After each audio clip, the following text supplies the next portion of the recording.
Good morning, good evening, good afternoon, and welcome to another episode of Movement Radio. I am Chip Hazard. I'm Talon Williams, I'm Roger Sierra. And I'm Loso. and thank you guys for joining us tonight. Let's just kick it off, man. How was everybody's week this week? Everybody doing good? Go ahead, Talon. Go start your week. You said you had a story. Oh God, Yeah. it might not be funny, but okay. All right. So, as many of you guys know, for those of you who follow and stuff, I've been door dashing for about a couple of months now, just enough until I can, it's what I use to supplement my income until I get a more steadier job. But that's for a different discussion altogether. So anyway, I'm in Eastridge, Tennessee, driving back towards Chick-fil-A, and then I get a message that they send you the notifications, and it says, "Hey, you need to go to Champy's to go pick up some chicken." Side note: I like Champy's chicken, too damn expensive. So anyway, I pick up the chicken, and once you pick up the order and you confirm the order, they send you the address to the person that you got to take it to. And I look at the address, and it's I'm like, man, I recognize this address. Why do I recognize this address? And then when I actually followed the GPS to the address, I realized it's the old apartment complex that me and my wife and my kids used to live in before we moved into this house. It also happens to be the same building within the complex that me and my wife and my kids lived in.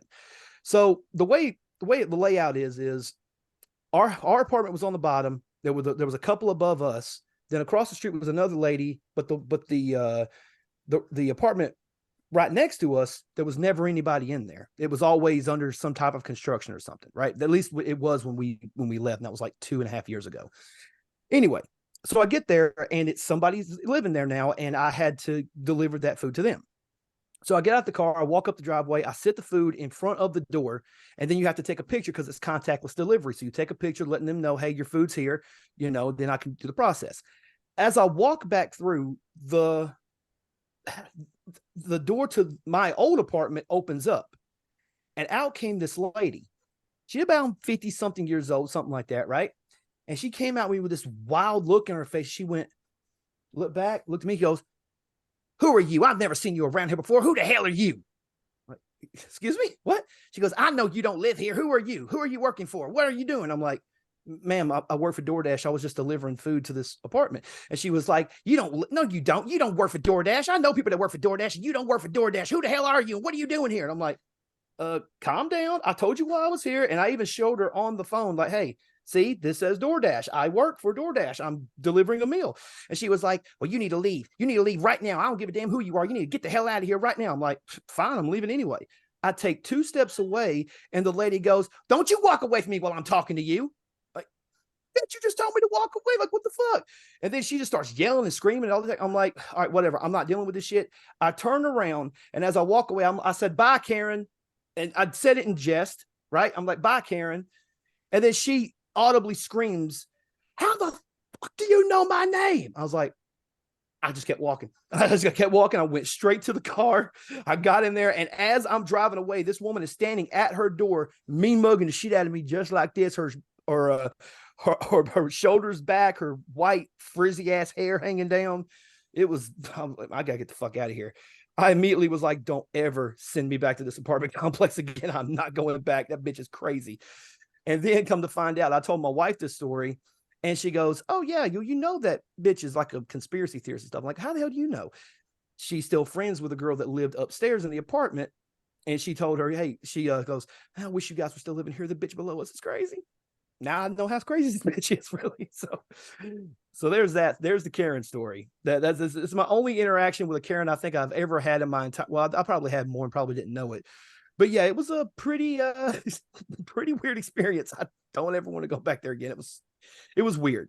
I'll just say it might not be funny, but it was pretty fucking weird. So that's my Karen story for the week.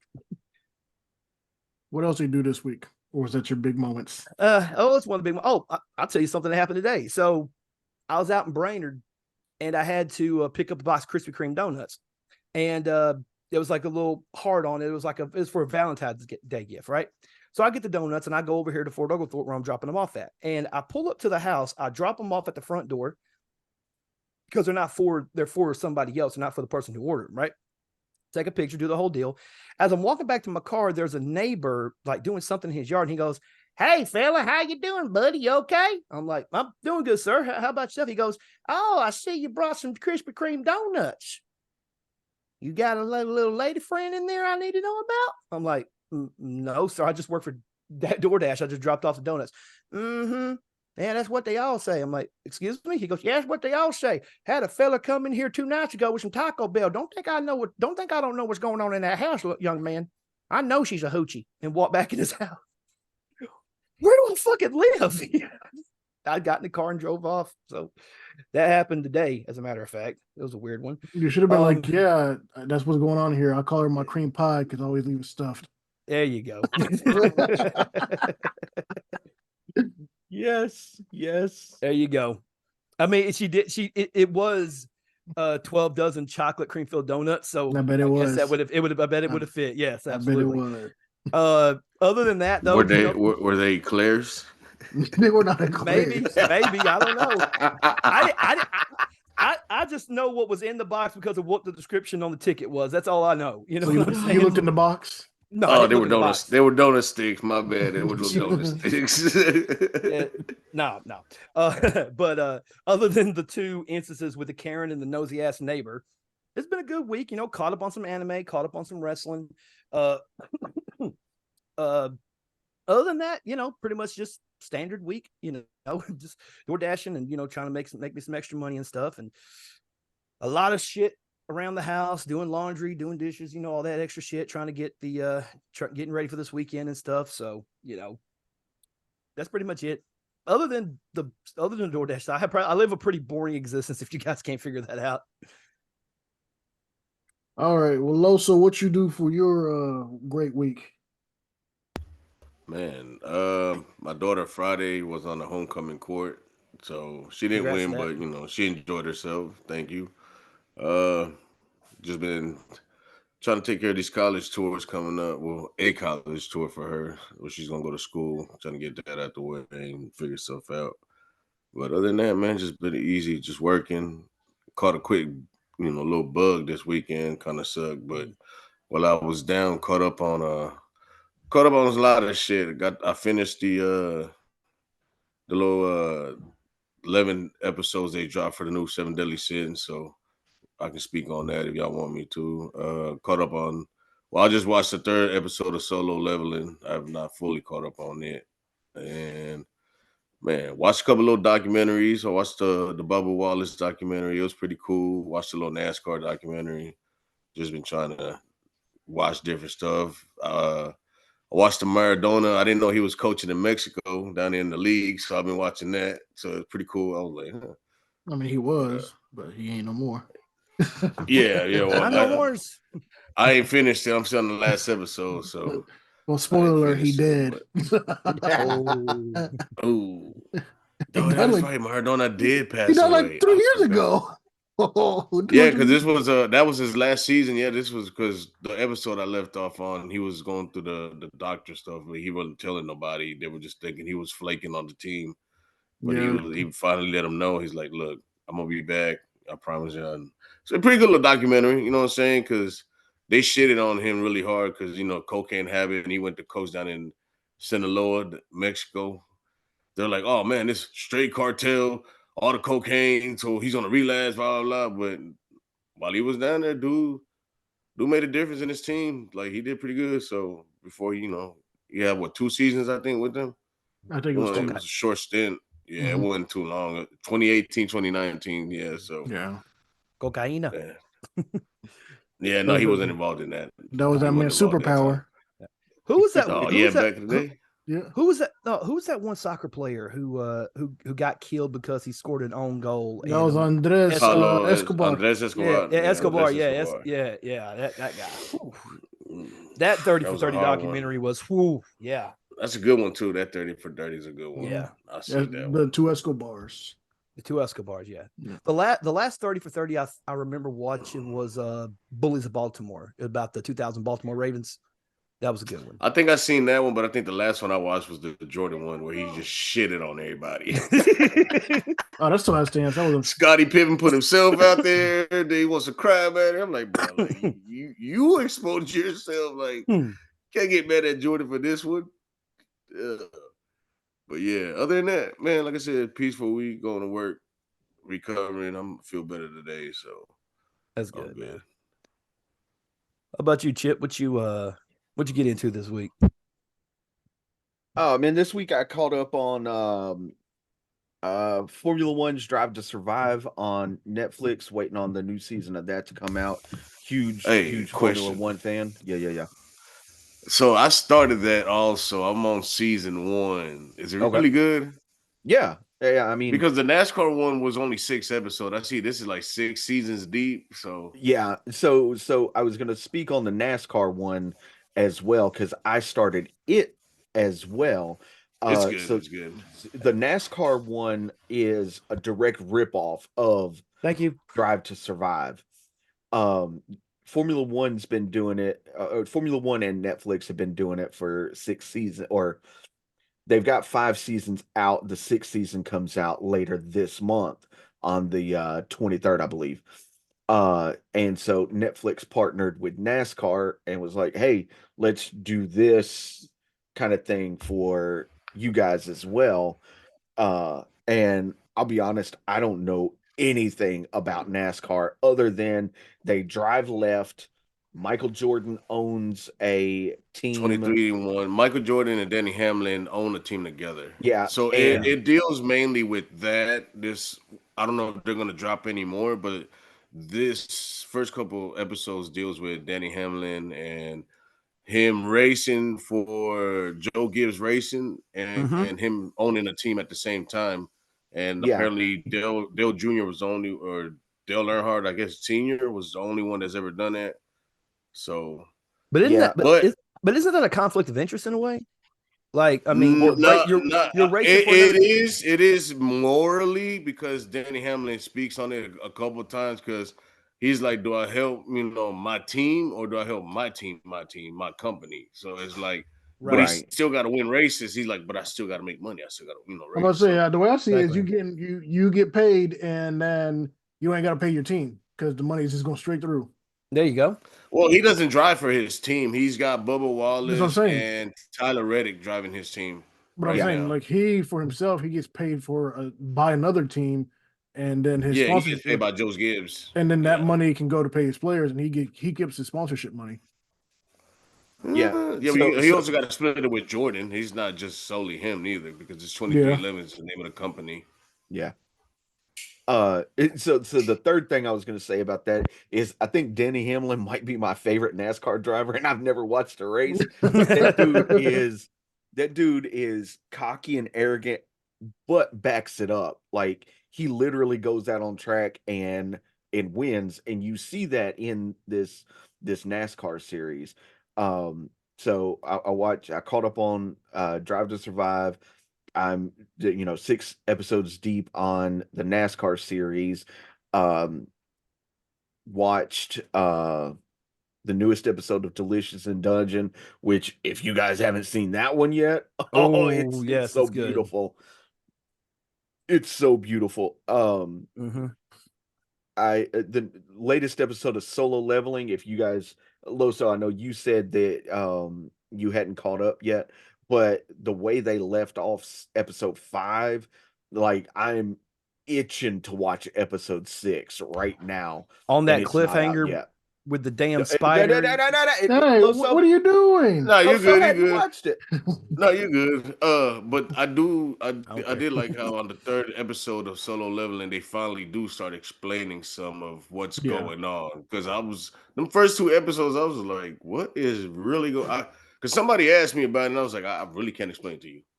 So you're just gonna have to watch it because I can't explain it to you at all. Like it's just dude getting killed and the whole team of hunters getting That slaughtered up and some survive and run off, but everybody else catches the blades and fire beams and everything else. and I'm they like, got packed up. that Yeah, yeah, second they got packed the, up real good. yeah, that second episode was just a weird episode, and then how it ends, with that axe coming down, and you're just like, don't tell me they're fixing to kill off the main guy before, and then third episode rolls around, then you hear it's like, oh, now basically he's reborn in a sense, and it's like, man, like I'm 4 episodes in. I totally forgot to watch the 5th episode. I thought I was all caught up, and then I was like, oh shit, they got a 5th episode. And then I cheated a little bit. I actually just read the synopsis. I didn't actually get a chance to watch it, but yeah. Oh, you are missing so much by Yeah. reading the synopsis. Like, it's so Well, beautiful. I only read the synopsis for just that episode. I'm gonna go back and Yeah. rewatch it. I just, you know. It's so beautiful in the way that they laid it out and everything. Because it literally starts with him in one place and then ends with him in a completely different place and completely different mindset. Mm-hmm. Yeah. And I'm saying that because since you guys haven't watched it, I'm sure Roger has. Yeah. But since Loso and Talon, you guys haven't watched it, I don't want to spoil too much. But it literally is like going from A to Z You can tell me in one whatever. I'm still episode. gonna watch it. You can tell me whatever. I'm still gonna watch it, so Yeah. it don't matter to me. Right. I'm just one of them. Like I'm just like, okay, I'm still gonna watch it. I mean, if you're cool with it, so it starts off with him like in a hospital, and like for whatever reason he's in the hospital, but he's also like kind of working out, Well, remember trying to. he's Oh, that's what he recovering. was doing in episode 3. Yeah, he's Was, recovering. was boosting up his stamina, figuring out Yeah. his abilities and how to maneuver the screens and whatnot. Yeah. And then it's funny because they got all these nurses like around and they're all like fawning over him and how like good he looks and everything because he's like super jacked now. Like they show him without his shirt on and like dude is like super jacked. He's Like, also got it. taller. Yeah. Yeah. Yeah. And then like he gets a phone call and dude on the other side is like, hey, you missed rent this week. But we can roll it over or whatnot. And he's like, no, man, I got you. And then he signs up for like a C rank dungeon. And they're So going through the dungeon. Well, I was gonna Go say ahead. the setup for it is he meets up with a group, and the group is 6 guys. So to go into a C rank, you have to at least have 8 people. But it's a Yes. group of 6 that always go together, and then they hire 2 freelancers. And the group is Oh, weird okay. because they have magic users, but they have no healers. So they have warriors and mages, but no healer. And then they hire on I always want to call him Sinwoo. It is Jinwoo. It's Jim. Jinwoo. Yeah. Yeah, Jinwoo. They hire him on, and they hire another D rank guy that's also suspicious looking because he's got this great armor on, and Jinwoo even Yeah. says like, "How is this guy a D rank guy and he has that kind of armor?" And it's sort of weird. But then they make Jinwoo and the other guy, I forget his name, sign a contract, pretty much stating that they don't get any of the spoils to the cave or anything like that. They're just there to help out, pretty much, and fill up in numbers. Yep. Like Like you also they get forgot, or they you get a forgot certain. also. I was say you skipped over him with the key because that's after the key. Yeah, that's No, episode we Remember were when four. he goes to the subway? We Yeah, talked that's about episode 4. Yeah, we're on We're only episode talking 5. about episode 5. Yeah, we talked about Oh, episode 4 okay, last okay. week, Oh, okay. Mm-hmm. where he fought a bunch of fucking lichens and then that weird ass snake thing. Okay, Yeah. okay. So yeah, then they go into this dungeon and well, the one thing that Roger didn't, so signing the contract, they got like a base pay. Yeah. They didn't have to do anything and they got that pay. But they're going down and they're fighting these ants or whatnot. I think it was ants, right, Well, Roger? they weren't ants because they showed us ants in the first episode. These were like, I mean, I guess maybe June bugs more like it. So they were just Like beetles almost. No, they were even beetles. They were sure? insect. No, but Yeah. but real quick, no. So they go in the cave or the dungeon and like they can't see the enemy, but there's tons of burrowing holes everywhere, and they're all freaking out because they don't know where the enemy's coming from. And Jin was just standing there like, oh, I know where they're coming from now. Like, Yeah. stop showing off your superpowers already. Yeah. And he's like, they're coming from above. So they like dispel all these insects that come down and attack them. But then they notice that these insects, some of them have been attacked by something else, but they don't know what. Mm-hmm. So they traverse deeper into the dungeon and they find this big ass cave full of mana crystals. Mm-hmm. And that's where you see the end boss of the dungeon. But within doing that, the other dude, not Jin Woo, but the other dude with the really cool armor, he was like, "Hey, this contract that we signed says X, but these mana crystals don't really fall into that, so we should split that." And the leader of the group's like, "Yeah, sure, okay. But we forgot some gear back at the beginning of the dungeon, so you guys wait right here. We're gonna go get that gear and come back." Then they blow up the entrance to the dungeon and leave them there with the boss. Set Yeah. them And then up. it Yeah. cuts off. So Well, that so basically, you're saying that the lesser ranked left the higher No, ranked ones in there. Just I'm no. sorry, no. higher rank left the lesser rank. Yes. So the group of Okay. 6 left the 2 freelancers. Yeah, Yeah, that's what I But meant. Yeah. but the The thing that didn't make D any and the E sense class. is they said they left their gear at the beginning and everything like that, but they literally had Jinwoo carrying 2 backpacks of gear that had Mm. axes and shovels and everything. I was like, first of all, I'd be like, yo, what you mean you love gear? I got the gear right here. Ain't nobody Yeah, leaving but this- nobody. But we get a flashback of Jinwoo talking to the leader of the first time when they went into that dungeon, the guy that lost his arm. And he was Yes. telling him Yeah. about there are certain hunting groups that sort of do this because when it goes to dungeons, since there's no surveillance camera or anything like that, and accidents happen, people set other people up so they could take the bounty or pretty much finish the cave off or the dungeon, whatever, and then collect the reward. And they have technically filled their number quota, but then they get the extra split from those other people being dead. Damn. Yep. So so this group's a setup group, and then it literally cuts off with us looking at the giant spider. Mm. Yep. And I like in the way they cut it off, like it's just like, give me episode 6 now. See, I'm gonna be so mad if they do this all season long, where the fucking episode ends before the boss battle. Because fuck you guys, just give me a boss battle during an episode. Yes. Yes. No. So the other thing this week is uh my youngest son turned 6. We had his birthday party. He had a blast. He got some really cool stuff out of that. And I picked up another Funko Pop. Show that to you real quick. That's Really dope. cool. Yeah. It's from Naruto Shippuden. So it'll go up here. Don't knock it over. Nope. Now he knocked Tanjiro over. I knocked Tanjiro over. We'll move him. Nezuko! Nezuko! There you go. There we go. And then we'll move him down here. There we go. So, yeah. All right, but yeah, that's basically been my week. What about you, Raj? I'm trying to think. I really didn't do much. I really didn't do much. I got a horrible migraine over the week, during the week too. Shit sucked ass.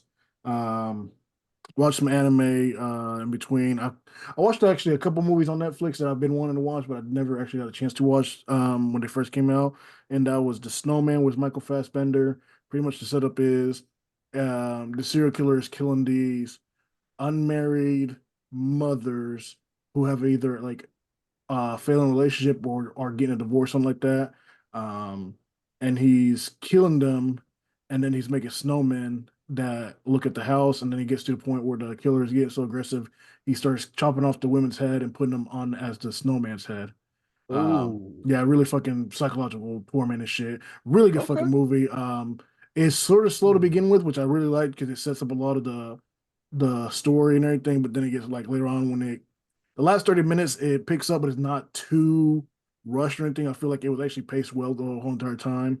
Um, there's that one, and then um, in the middle of it, they sort of connect 2 stories into one. I don't want to say what the secondary story was because it was kind of trippy. Because when I first was watching it, I thought the stuff was happening at the same time, and then you find out this thing, this thing, this thing. Like, oh fuck, threw me off. The other movie that I watched was Postcard Killers, also on Netflix. Um, this one has JD Morgan. For you fans. It's Negan from Walking Dead, but I know him from Watchmen, of course.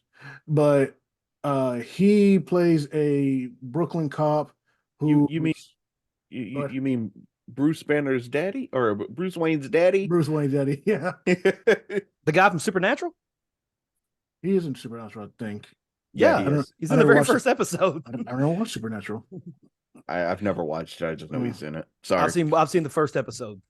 But he's a Brooklyn cop whose daughter was on vacation in Europe, and she and her husband get murdered, and the way they were murdered is very symbolic. They actually had all their blood drained. They had some of their limbs cut off, and they were posed. And the way they were posed relates to an old Italian Renaissance painting, I think. So the postcard killers they write out the killing, like they write out to a journalist, and it shows the location of like it. The postcard is the city of where the murder happened, and then they write out like a quote or something that relates to a painting. And the whole thing is like every time there was somebody killed, there was something left over from the killing before, and there's also like a symbolism to like each killing sets up the next one, and it all plays a part of this giant thematical thing about unrequested love, unrequittable love. I think is what they said, something like that. Um, it's really trippy. It's really good. Super graphic, but not in a bad way. Like the people are posed in weird murdered way and everything like that. And there's a part in the middle where you think you know who the killer is, and they fucking swerve you. And I was like, oh shit, okay, cool. But no, it's got him in it, and he pretty much goes through most of the big cities in Europe because there's just massive murders everywhere, and it's very poetic overall. But the damn thing left me on a cliffhanger, and I'm pissed off. But other than that's that in anime. That Delicious Dungeon, great, of course. Solo Leveling we talked about, Metallic Rouge. I watched The Sign of Affection, and still have not started Unwanted Adventure or Unwanted Undead Adventure. I think I'm actually wait for Yeah, that one to finish. that one's really good. I Yeah. enjoy it. I'm not caught up on it yet. I'm one episode behind. But you'll like it. Okay, I cool. watched I watched episode 1 of Spy Family. Mhm. Yeah, dude, I love it, dude. I love Spy Family. That's my next one. I gotta get Piper to watch it next to see. Malachi's still going through Hunter x Hunter right now, so he's almost done with season 1. So you know, All right. Well, real quick, that was our week, so we're gonna go through just a couple of the anime. Oh, we all watched the Delicious Dungeons, so we're gonna go review that. All right, guys. So we're back with the next segment, and this time we're gonna talk about Delicious in Dungeon. Everybody did watch the episode, right? yes, Yeah. All right. So I'm gonna go kick it off real quick. Delicious in Dungeon still the number one anime for me this winter 2024 season. It is better than Solo Leveling, which I still think it'll be one of the bigger animes overall, but right now Delicious Dungeon's overtaking it easily. This episode was very informative and retrospective. I think we learned a lot more about pretty much all Leos and Marcel and Senshi overall. I still want to know who the fuck Senshi is because I want to know how he's been here longer than the portal and what he's been doing longer than the dungeon's been around technically. yeah. I have the same have thought. I have a theory. I have a theory Is he the Mad Mage? No, I don't think he's the man mage. I think he lived in the castle before it was turned into the dungeon. Dungeon, yeah, which Yeah. would make sense because he knows That everything doesn't, about yeah. it. But let me tell you, Dud, if this man was a real life chef, you ain't fucking with him on any level. No. Nope. This man, This guy's the Salt Bay of anime. That's who he is. It's just this man made bugs look good and everything. Like Man. fucking ghost guts, whatever you thought out there. I thought the funniest shit was like they separated the good bugs from the bad bugs. Oh, that got me. And then he was like, he threw it and he was like, hey, that was real treasure, right? No, he's like, why would you eat real treasure? Why would you eat real treasure? Yeah. And he's like, I'm like, oh, motherfucker, they need money. like, no, the Whole fuck bag you full of did money. not, man. The man don't believe Bruh. in money because he lives in the dungeon. Right. Hey, look, we'd have been throwing hands. Yeah. We would have been throwing hands. We're like, look, I know you might cook and everything, but But I think the most informative part about this episode is that we found out that shit, what's her name? What is Laos' sister's name? Shit, I forgot. Velvet? Oh, Something with an F. Fallon. Fallon. Fallon, yes, sorry. Fallon is apparently a high level mage and can cast spells with the greatest of ease. So she probably has a lot of fucking mana. yeah. And all she's got to do is just hug. Yeah, she doesn't have to speak, which She is doesn't have to speak. She just high hugs level as somebody, fuck. and then the ghost leaves. She exercises by hugs. Like, that's Exercises by hugs. Like, ridiculous. That's crazy. But they all also they talk had to do was about hug Linda Blair, and the nightmare would have been over. Like, I but, mean, but no, they bad example. I'm sorry. but they also said that she was able to just cast like the protection spells also by just like walking by without really casting spells. So it's kind of ridiculous how strong she overall is. Yeah, So maybe she did survive the dragon. that's what I'm thinking. She's probably. She is the dragon now. She killed the dragon and became the dragon. Yeah.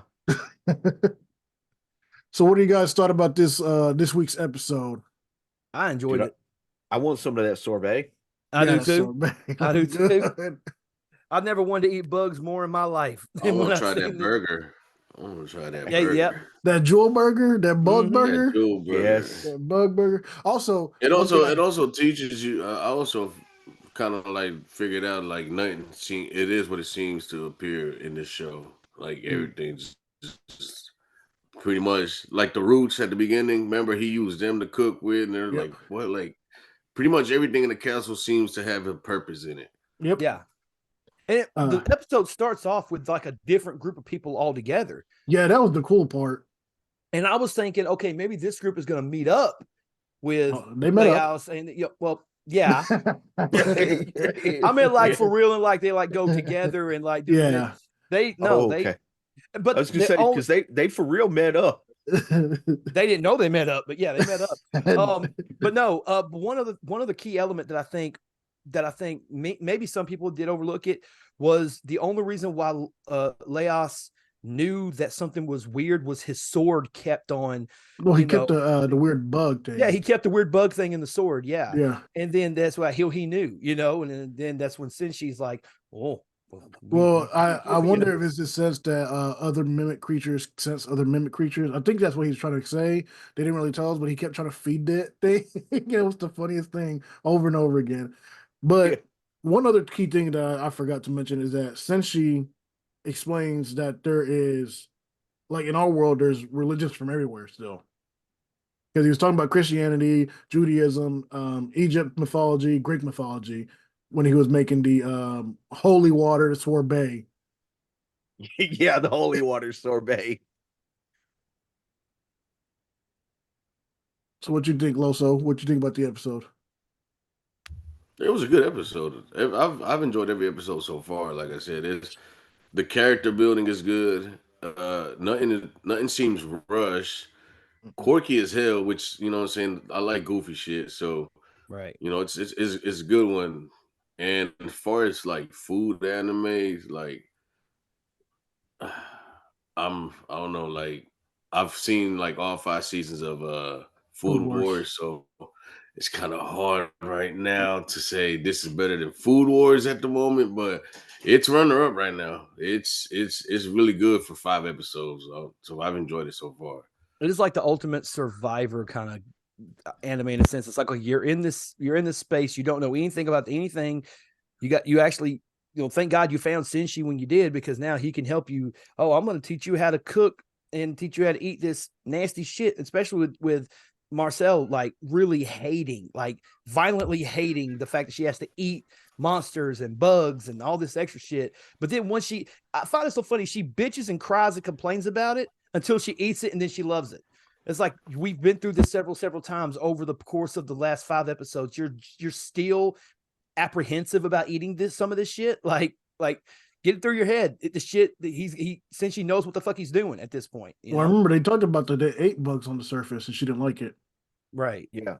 And so she explained. Well, no, she didn't. She didn't have a problem because I guess it was surface bugs instead of dungeon bugs. Those bugs, yeah, that's what I'm saying. Like, yeah, it's weird. I don't get it. What I don't get is what I will not get, but I'm kind of waiting for them to actually reveal Laos and how because the more and more you think about it, okay, how do you know you can eat these monsters for one? Two, Well, you want to he's got eat the like armor and shit. You know what I'm saying? And I'm like, dude, like there's something about his ass. And He like I talks. said, whenever they asked him the well, question about taking over and being the master of the castle, going after that mage, he kind of acted dumb. And they was like, oh yeah, I kind of heard about that too. Mm-hmm. So Well, he just wants there's to be something the. suspicious about Buddy. Well, he knows about eating monsters because he had a book about eating yeah, monsters. they revealed Well, that yeah, in I the get first that he episode. has the monster rest. Well, is it even a recipe book, or is it just tells It's you, a dungeon survival book Yeah, that is like so it very just basic tells you with what details monster and their and what attributes and when whatnot. what you like there you can eat them, but it doesn't tell you how to cook or anything like that. So it's just a survival thing. Oh yeah, we And figured that one out in the first episode. He and couldn't then cook. then they showed us how he got his armor, and that's why he was afraid of living armor in the fourth episode, yeah, yeah, third or fourth episode. yeah. Yeah, whenever they were in that little room and they were all Hmm. attacking him. Yeah, so I mean, everything's been explained for him, and I mean, he just wants to be an adventurer. Besides Like, a really. sword, No, besides he a could. sword, we know we got the sword from that room, but why does it act weird towards the bugs? It And has he it acts has weird one of the with it. bug things in it. It has one of those Yeah, creatures in it. it has one of the creatures from the Living Armor from Yeah, episode 3 that's why he wants to Yeah. still feed it. in the sword. So That's why he why wants didn't they tell his team? because That's what I'm saying. Like he doesn't want them to try to kill it or anything like that. Right. I mean, he even named it. It's Yeah, Kensuke. yeah, Kisuke. He thought the whole yeah, time he I kept thinking seen of a name for it. It was that. so hilarious like seeing him trying to think of a name for that thing. He But didn't care no, about nothing else either. nope. At that moment, nothing mattered. But besides getting that name, Yep. Yeah. Also, Uh, the I was going to say the other thing was since she with the sorbet, he named it Exorcist sorbet. yep. Sal, you were saying something? I was just gonna say like I heard I was listening to the voice of Fallon also, and I kept thinking like I heard her voice from somewhere. Where have I heard this voice from? Because and I started like trying to think like she sounds familiar, and then it didn't hit me until Piper we were in our room and she was we were watching old demons, we were watching like season 1 of Demon Slayer, and she heard she heard Shinobu, and I was like, wait, that voice sounds fast. So I looked it up, and the exact same voice actress that does Shinobu does Fallon in this. I'm like, that's crazy. Like it's like I didn't put two and two together until after I learned it. I was like, shit. And then I'm gonna think like, well, who else voice acting in this that I know from like other animes now and stuff. It's interesting how voice actors like, and we've talked about when we were at was it Con Nuga or was it Metrotham Con? I think it was when we did Metrotham Con, when we talked to Vic and Quentin Flynn, how coming up with different voices for the characters. Like I didn't know until that until Metrotham Con when we talked to Quentin, like I didn't even know that he did the voice of Raiden. I'm sorry, Raiden from Metal Gear Solid. I was like, what the? Yeah, I was like, wow, like it's like you never know. I thought it was an interesting connection that Shinobu and Fallon were both voiced by the same actress. I thought that was pretty cool. Yes. Anybody got any final thoughts on I guess Delicious and Dungeons greatness? I mean, I still have to give it an A+. Yeah. Like for me right now, it's like 1A, 1B between Delicious Dungeon and Solo Leveling. Delicious Dungeon being 1A and Solo Leveling being 1B of the new animes that I've been watching. I love it. I think it's probably one of the better anime shows that I've seen in a long time. Oh yeah, I agree with that. Los, you Los? for the same?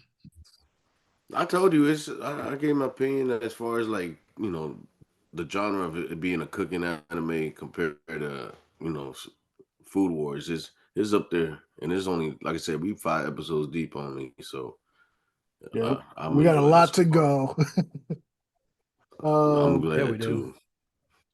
all right, so from here we're moving on to our next segment, which is our little wrestling segment. So when we talk about the aftermath of the Rumble and also doing a quick summary up of NXT Vengeance Day. So lo and behold, WWE's apparently trying to take a book out of AEW's little story for some reason. Um, what guys? Remember when we said we don't make wrestlers be executives and stuff like that Mm-hmm. because they'll book themselves and Yep. And that is exactly what has happened. so the big story this week in wrestling is not Cody Rhodes winning the Rumble and going to Mania to challenge Roman, but Cody Rhodes winning the Rumble and going to Elimination Chamber, challenging Roman to lose to Roman so Rock and Roman can face each other at WrestleMania For the title. for the title. And not the title of head of the table, but the actual championship belt. But so this is what I've read this week is so Cody's going to challenge Roman at Elimination Chamber, lose Yeah. again, so he doesn't finish that story. Then he goes on to challenge Seth at Mania. Mania, wins If Seth comes back. yeah, and the current plan is to have him win the World Heavyweight Championship. Then at SummerSlam, challenge Roman in a yes, you guessed it right, in a match to combine the titles again. So you created a title just to combine it again. Yep. Because this is what they get again. This is what happens. You let wrestlers book themselves. Um, and yes, Chip also said something earlier. This is the speculations, but apparently in the deal for The Rock to become the face of TKO Entertainment, and be on the board, which he's not on the fucking board. He's a marketing manager, pretty much, with a fancy title. But he is the face of this venture now. He said that he had to be in the main event of WrestleMania. Yes. And I think it's kind of a stupid repeated mistake because the other guy that was trying to finish his story, CM Punk, got dicked the same way that Cody's getting dicked right now. Yep. CM Punk lost his chance to main event WrestleMania in a triple threat match. Don't know why you couldn't have done a triple threat with those guys, but we had Cena Rock #2 without CM Punk there. And then now we're doing Roman Reigns versus The Rock, but no Cody Rhodes in the middle of this. And I think it's funny that somebody posted it since it's WrestleMania 40, they're doing the same thing. They're doing that every 10 manias, they're doing the same thing. So at WrestleMania 20, it was the triple threat match for the title where they had the underdog Benoit against the two bigger names, Triple H and Shawn. And they're doing their story because their story was they were finishing their story against each other because Shawn came back, Triple H did the backstab thing, blah blah blah, and then Triple H, Chris Benoit got thrown in the middle of it, and he was a scrappy underdog. 10 years later, WrestleMania 30, Randy Orton, Batista, they're doing their story, trying to do their thing. Who do you throw in the mix? Daniel Bryan, the young scrappy underdog. WrestleMania 40, I guess we're doing the same fucking thing. It's worked every 10 marks. What was WrestleMania 20's main event? Was that a triple threat also? WrestleMania 20s was a triple threat. 10. 10 wasn't a triple threat, but Yokozuna did wrestle twice. He wrestled Luger, garbage. and then he wrestled Bret Hart in the main event. Luger match, God. Basically, what they did at WrestleMania 10 was fix the bullshit that Hulk Hogan ruined at WrestleMania 9. Yeah, it's so stupid. That's basically what they did then. Luger didn't need to be there, and fucking Bret and Yoko. Well, he wasn't fucking getting over like they thought he was going to. Everyone thought that the Les Express and Lex Luger being the new Mr. America, because they didn't know if Hogan was going to be coming back again or not, and that whole line of horse shit. Yeah. But so WrestleMania 40, maybe we're gonna have the scrappy underdog, Cody Rhodes going against the big guys who have to finish their story that never tightly started. The only match that we know, like nothing's set in concrete except for one match. No, right 2 now matches. For wrestling. What other match was announced? The Rock and Roman was officially. Okay, so they did officially make that match for Mania. Yeah, I can remember Cody Rhodes said he's not challenging Roman at WrestleMania. Yeah. Somebody else is doing that.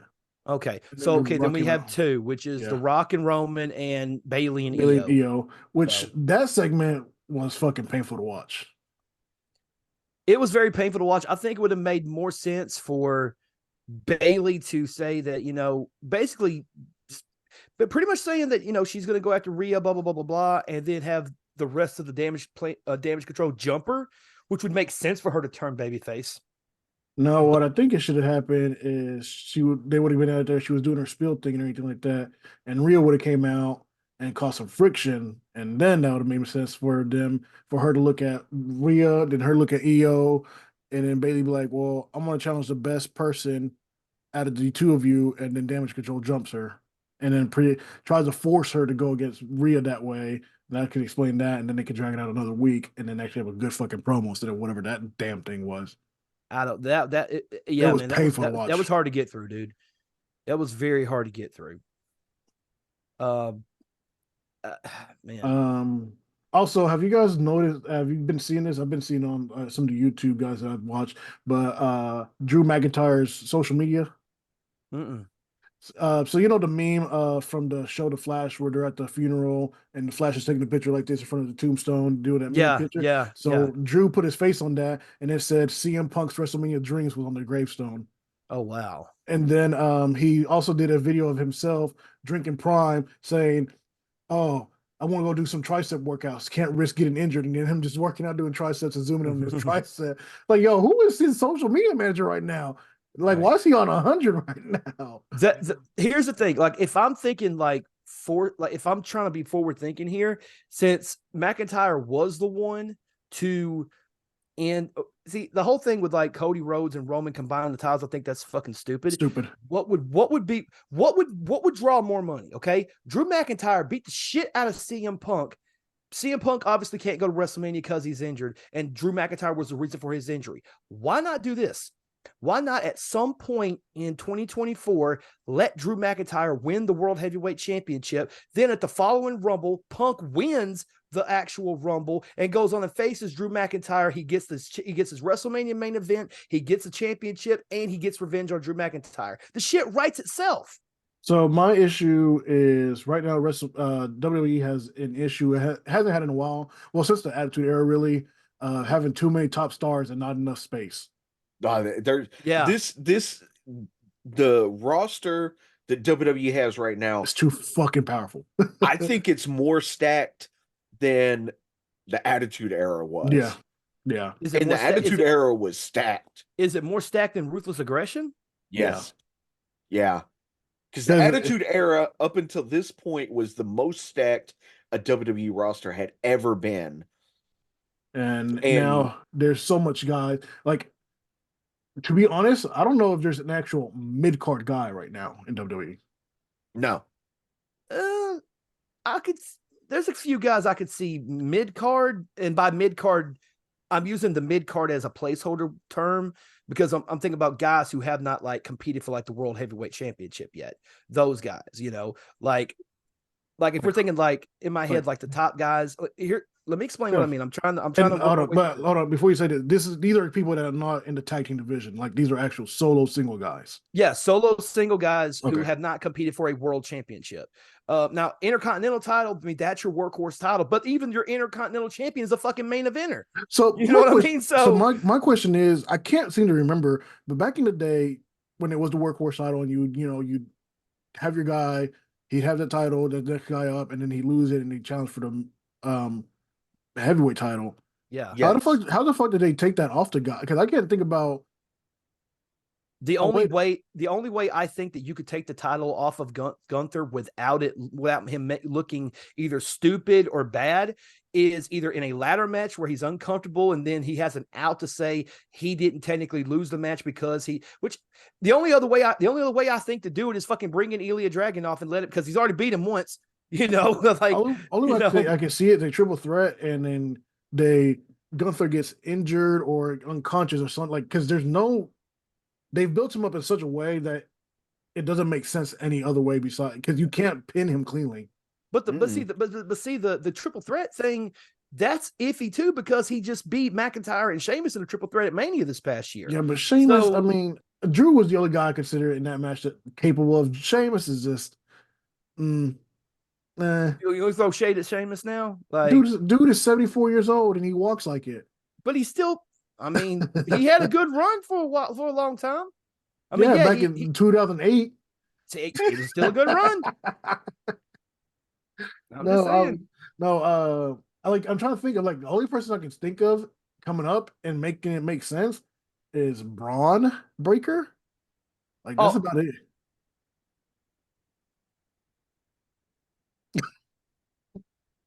Okay. What? Do you not like Braun Breaker? no, I love Braun Breaker. I think he's great.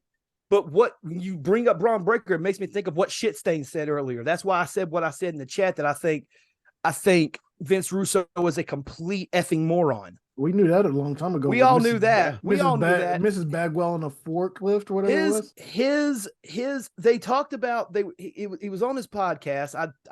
Why do you listen? I don't listen to it. I was thumbing through YouTube shorts and it ended up popping up. How the hell it popped up, I don't know. I'm gonna say because his shit's never popped up on my I'm saying feed. I'm not gonna plug it. None of you guys should watch it or listen to it. But I was scrolling through and he said, Braun Breaker, he doesn't have the it factor. Braun Breaker doesn't have the it factor. He's not as no, hold on. Let me finish. He said he's not a good worker as Scott or Rick. He doesn't cut a promo as good as Scott or Rick. He does. Hold on, I'm not done. He also said that he looks too green in the ring. He doesn't look believable against guys like Gunther or Lesnar.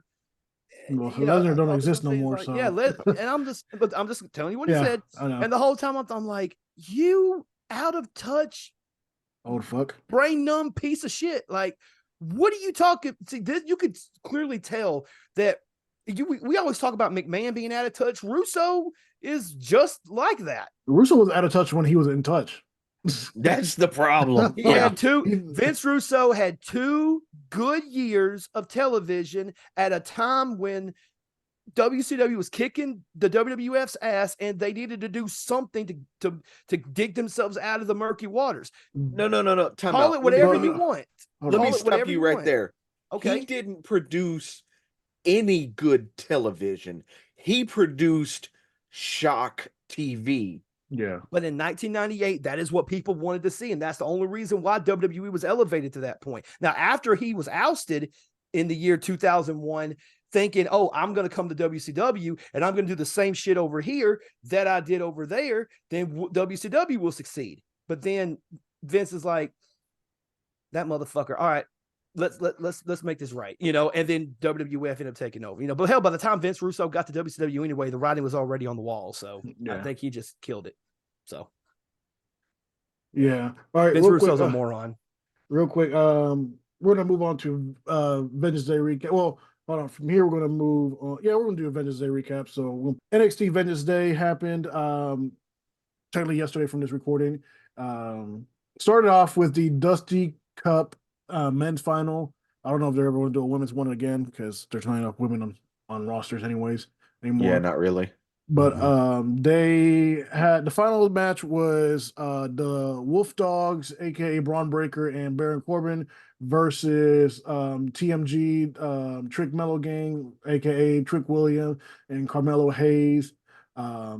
A actual team or people who used to be a team that went solo but still teamed together versus a team of single guys who just came together for this tournament. And lo and behold, the team of guys who just became teams for this tournament wins it. Why? Don't know. I guess to keep momentum on Braun before they move him up. Doesn't really matter. It has to be. Yeah. The match was, I think 10, 12 minutes long, something like that. It was actually almost 15. Oh, was it almost a 15er? It was 14 and a half. With a fucking entrance, maybe. Yeah. It was listed at 14 minutes, 27 seconds. Yeah, we'll go with that. But no, it was a really good match. There was some sloppiness from the younger guys. They're working at a fast pace, and we all know that you got to slow down in wrestling because if you move too fast, you fuck up a lot. Braun almost killed himself and guillotined himself on the rope because he was going so fast that the ropes literally could not give him any give and was stiff as a board. I've never seen that before. Well, there was in other matches, and we'll talk about it. The ropes were giving people a rough time. Well, in this match, too, because Mello went for that his patented second second rope springboard moonsault, and Yes. he barely got any give from it to that. So I don't know if they were just Yeah. too tight or what was going on. But like I said, I've never seen anybody like the Braun thing. I've never seen at first. I thought he did the go through the ropes, like try to spear through and like did the Big E and fucking dive bomb. Yeah. No, he went so Yeah. fast. He literally went in the ropes, guillotine, turned around, ran back through. And then Mello was so confused. He stood there, took a shoulder block that wasn't even a shoulder block, turned around and took a clothesline. The thing is, Yeah. Yes. and Braun actually hit Mello on that shoulder block. So I'm like, how you just gonna no snow this man moving like 95 miles per hour? Like, come on, man. No. Yeah, Uh, man. but no, there was great overall spots from both teams. Corbin's looking really good again. He's looking like his old self, which I like. I like the Lone Wolf Corbin more than anything that he's done on the main roster. He Yeah. I think When the is the best. last? I was going to say, when is the last time you heard the crowd chanting, "This is awesome" in any Baron Corbin match? um It's been a minute. yeah, it's been a minute. Talon, what were you gonna say? I was just gonna say, I think the best thing that Baron Corbin ever did was go back to NXT. Yeah. And I feel like now he's still like, because I mean, I dug the Lone Wolf character, but the Lone Wolf character worked in NXT, but then once it got to McMahon land, aka the main roster, he had to tweak it. He had to do his own little thing with it, and then he ended up. Now the King Corbin thing was okay, but they didn't execute it the way I feel like he could have made it. It's the same King gimmick that they've been trying to catch the light in the bottle like they did with King Booker, where the heel makes him to a king, but it's not the same. Because Booker T made it work because he made himself a joke. Booker T, King Booker, like Booker, that was great. he turned it up to max and did a 10 on it as goofy as he could, and then he had just the right way of working because it's Booker T. But no, there was an amazing spot by there's a couple of amazing spots. Baron Corbin and Braun Breaker did a great spot on Carmelo Hayes. Baron Corbin tossed up Carmelo, and Braun literally caught him falling down into a perfect fucking power slam, just perfectly timed power slam. Yeah. That was very nice. And then Braun Breaker, being the fucking Steiner freak that he is, did a belly to back somersault, because it's not even a suplex. He just tossed over his shoulder into a cutter. It was so pretty though. And it was so well timed too. Because he looked back for a second, caught him on the way down, was like yeah, that's like, okay, you're gonna run the mid card when you get up to the main roster. Well, supposedly he's supposed to be signing with Raw. Like that's the whole thing is Nick Aldis and Adam Pearce are basically trying to get him to come to one or the other. So. See, the thing that I'm liking about the brand split is they're making the brand split actually feel like a fucking brand split. They're fighting for contracts. Yeah. Andrade signed with Raw. Naomi and Tiffany Stratton signed with SmackDown. I think Andrade's the only one that I know of. I think Raw's going to get Braun Breaker. I think they're going to. Didn't Raw also signed Jade Cargill? Didn't they? Yes. No. Yes. Yes. Raw had Jade Cargill. Well, or are they talking still? They might be in the talking phase. Yeah. All I know is that all these quote unquote free agents, they're making it feel like an actual, like I said, like an actual fucking split, like an actual rivalry, like two companies fighting for the rights for somebody actually, and it feels great. It's GM mode in SmackDown versus Raw 06, basically. Yes, and and I like the fact that this means that the draft may actually fucking mean something finally. Oh yeah, exactly. Oh yeah, absolutely. Because they normally do the draft 2 weeks after WrestleMania. Am I not mistaken? Is it? I thought it was more closer to the summer. I thought it was 2 weeks after WrestleMania because then they could reshuffle and do everything. It should be the day after Mania. I keep saying this. It should be the day after Mania. Started the new season. Right. That way. And if there are any surprises on the Raw after Mania, there you go. It's the perfect time to do it. I agree.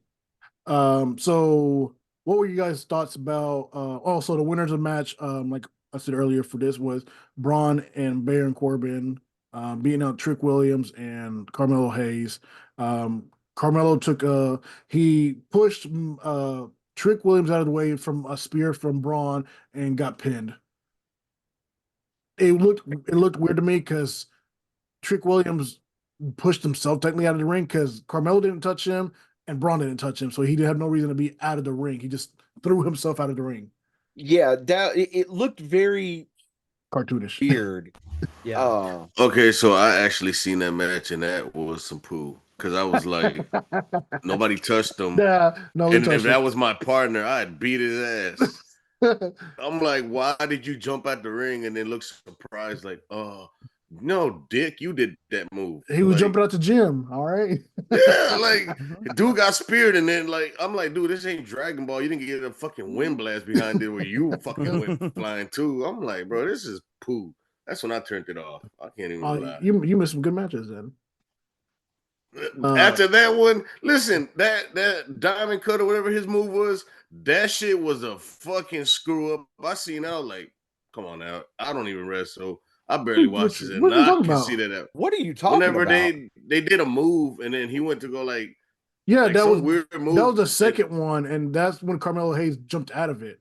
It was supposed to be him getting out of it, but he did it earlier in the match, and he actually landed you can it. really tell he fucked that up though. I was like, Because he threw him too far back. That shit looked horrible. I was but like, the first time he did it was hell? fucking gorgeous.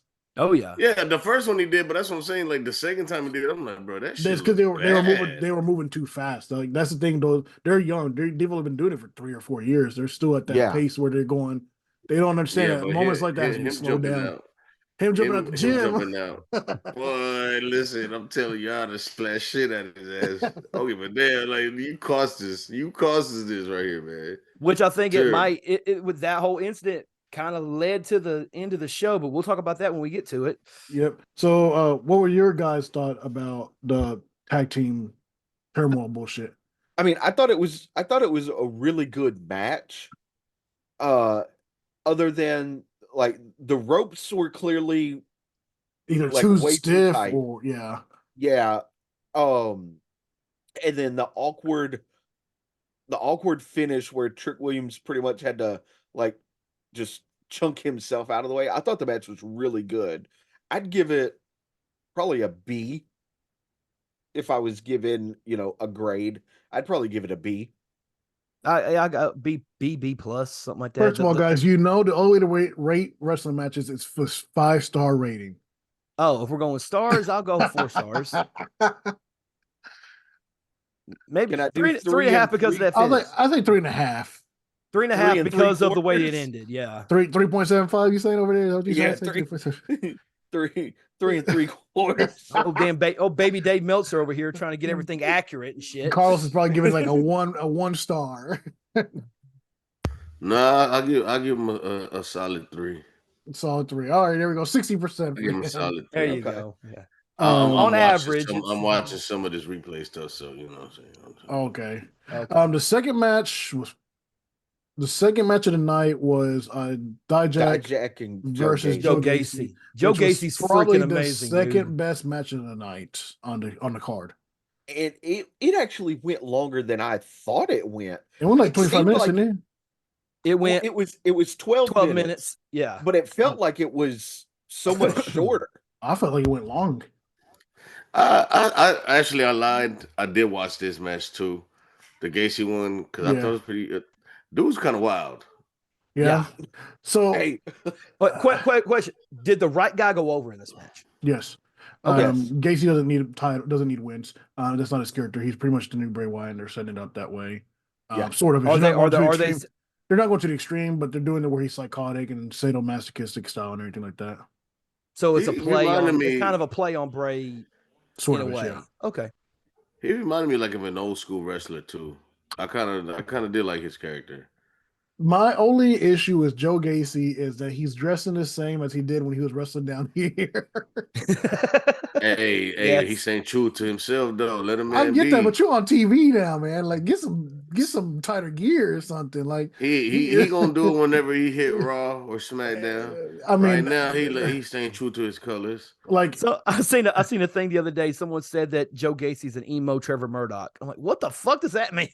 I mean, they ain't What the wrong. fuck? They dressed the exact. They had the exact same gear. I mean, Same gear, same body type. Only Joe Gacy's got the emo thing going on. I got. and, All right. he can do a handspring. All right, fill your boots, buddy boy. I don't care.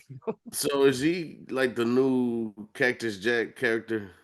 Yeah, well, that's how he was in the Indies. He was a hardcore death match. Well, he wasn't really into death match. He only He did a was not couple really of them. death match. He did a few of them, but he did hardcore stuff. He Like, did. wasn't He afraid to he, do he, no- he did the Matt Tremont deal.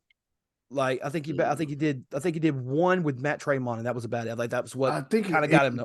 Was it one or two? He might have done two matches. The only one that I can remember is the one he had with Matt Tremont. Yeah, but no, unless he did one with like G Raver or Brad Cash or something I don't know Probably. about, but maybe. But no, yeah, Joe Gacy he's the extreme guy. He's like Cactus Jack, where he'll put his body through shit, and he has since he's been in WWE pretty much. Like he's the only one they really let do stuff like that, which is surprising me. There was three great spots. One spot is always Dijakovic's fucking finisher. The Feast Rise is the purest GTS. Yes. I think it's way better than GTS and is as good as Zoe Stark's finisher because hers is pretty much the same thing. The sling around knee, which is fucking beautiful too. That spot was great, but the first spot was the bullshit spot of going through a table laid out with a bunch of fucking toy soldiers laid on them. Fuck you. I just seen that. I just seen that. Bro, that's what made me ask the question if he's the new hardcore. You know what I'm saying? I was like, he's hardcore. He's hardcore. Like, God damn. Did it not look like? Did it honestly not look like that one toy soldier got stuck, like jammed through him? The one with the bayonet that's like doing he did his job. He knew what the assignment was. But the way the fact that thing landed perfectly to stand up on his back, I was like, how the fuck did that happen? Yeah. First of all, where you get them blue toy soldiers? I ain't never seen a blue one. They got them all. They got the multicolored. Yeah, they got blue, red, white, green. They got a bunch just of straight green. I feel like I feel like the placement was a little off because it was too far. Where they placed the table and where Dijak was, he kind of had to go at a diagonal to hit the table. If he would have been like in the middle when he went for his springboard, it would have looked better, but it was too far out too. Yeah, it was too far. Because I think in his mind, he might have thought he was in the middle of the ring, and then realized when he was getting pushed, he's like, fuck, because he looked back and threw himself at a weird angle. Yes. But that was one of the good spots. And the other one was fucking the taping of the eyes, the blind duct tape. Yes. I'd be so fucking mad though. Shit. I'd be so fucking mad. Taking that duct tape off must have been a bit. It's probably the worst part of the match. Was taking that duct tape off. You ain't got no eyebrows after the motherfucker. You ain't got eyebrows, eyelashes. You ain't got the hair in the back of your head or on the side. Nothing. Over here was that fucking weird bulk. Like when they do the fade, you got that weird setup before they actually fade it away. Well, I don't know anything about that. I've been bald since I was 16, so I ain't got no problem with that. You didn't get a fade back in the day when was rocking the Billy Ray. Motherfucker, I only had hair for 5 years of my life. What the fuck you talking about? So you let it grow all out at once and get that luscious Billy Ray going. Bro, I did, dude. My hair, I couldn't even do a mullet. I couldn't do a mullet. Had that Shawn Michaels. That man went from Shawn Michaels to Hulk Hogan. The skull, Paul Lee Skullet. You know what I'm saying? No, he went from bald. He went from bald to the Hulk Hogan Skullet to bald. Y'all see how they do me? Y'all see how they do me? In the matter of 5 years. 5 years. He was bald, then he had hair for 5 years, then he had the Hulk Hogan Skullet, then he was bald again. So I turned 16. You had the skullet with the mustache. Let me find that. I was 16. I was 16, man. I had no facial hair at 16. You didn't grow a mustache at 16? Dude, I didn't grow a mustache. I was like 17, 18 years old. Look at him. He got no mustache now. Right. Right. Damn. Horrible. Yeah. But no, I'm here all week, ladies and gentlemen. Try the veal. Tippy waitress. This match I think it's the second best match of the night. A lot of great spots. I feel like it went longer than what it did, and not in a bad way. Like there was a little slow parts earlier on when they were starting to first use the weapons and everything like that. They set up a couple of trash can spots that did take fucking time, but they were still good overall. Yeah. So, what Yeah. do you guys think about the match overall? I'd give it probably if we got the star The rating. star rating system, sir. Yeah. I'll give it what I'd give the first one 3.75. 3.75. So this got a 3.5. Oh, so you think this was worse than the first match? It's the second best match, but if I said this was a good 4.25 for me. I'm gonna say 4. yeah, Straight I'll 4. give it a 4.25. I'll go straight 4. You're right. I'm thinking opposites. Yeah, it was like you're going down the scale, not up the scale. Yeah, so you are doing the Meltzer scale rating system. Yeah. Yeah. This match was the We're better gonna match and start. everything, but 3.5 stars. What? Had one too many arm drags in it. Yeah, not enough tables. The army men should have been green, not blue. Like, I wonder if the green one are the trademarked ones, and that's why they couldn't use them. It could be. that's a possibility. Probably. Yeah. So the match after this was it a women's match or was it the No, for that six- was It was It was an was OTM. it was the the six- family versus OTM. what does OTM even stand for? I forget. Fuck if I know. Oh, those monkeys! Like, what kind of racist shit? Like, What the fuck, bro? bro. oh, so you telling me that they aren't doing a fucking racist gimmick with those guys right now? The OTM With the Puerto Ricans. With the Puerto Ricans and the black guy. Puerto Ricans and the OT black guy. Yeah. OTM stands for out the mud. No, I don't. Why gotta be out the mud for? Wow. They're not out the mud. They ain't fucking country. Hasta That's just not what I even said. Out the mud. Yeah, for They're that not even country. caserío. Hey, Hold on. hey, Hold on, don't time out. Is shoot. that any They better? fuck around and got shot by Ouija. Witchy. Is that any God, we're better? getting canceled. No, like my thing is, they literally are doing this as a fucking racist gimmick. Well, I- it's okay, the same okay. thing that they did with Hunico and Hunico, who was and Camacho, and Hunico Hunico Camacho. and And Camacho ain't even Spanish. He's fucking Samoan. No, he's not Samoan either. No, not He's Samoan, Tongan. No, don't do There it. you go. He'll show up at your house. Don't do that. He'll kill you. yeah. No disrespect, Camacho. Wait, but- is he going by something else now? Toa Longa. Toalonga. I believe you. But it's the same. I mean, they rode the lowrider bikes and everything. And they had their flag waving out. Like when I saw this, like I know these motherfuckers aren't doing the racist gimmick. And then they showed the promo video because I skipped the promo video before, and I saw that they did they were talking about it how this was their debut match I was like, what? Oh, this is their debut. No, it wasn't their I thought they were in the they did a fatal four-way. four-way. Yeah, Yeah, they were in the fatal four-way. That's what I Yeah. thought. Like they had to win a match to get the title opportunity. So I was Yeah, like, I can't remember if it was Halloween Havoc or the Bash. I can't remember which one it was. But yeah, I mean, but no, it was because I remember fucking Hoovy Super Crazy and Psychosis going at being the fucking Mexicools. That's racist as shit too. Fucking racist shit. That's racist. He came out of lawnmowers. Yeah. And it started off with lawnmowers. Yeah. Oh, the bikini bacana. But no, but this, go ahead. this, in my opinion, was probably the worst match of the night. Yeah. Yeah. It did have to be the worst match. It was slightly worse than the first match. Yeah. Yeah. The black racism versus the white racism. Because of course, the Italian has to be the mobsters. Racist. Yeah. So they and it's like, oh, okay. And they had the women in it to do 2 spots. So I was like, why aren't even in the fucking match? Right. Poo. I'm watching it right now. That shit. But here's the thing.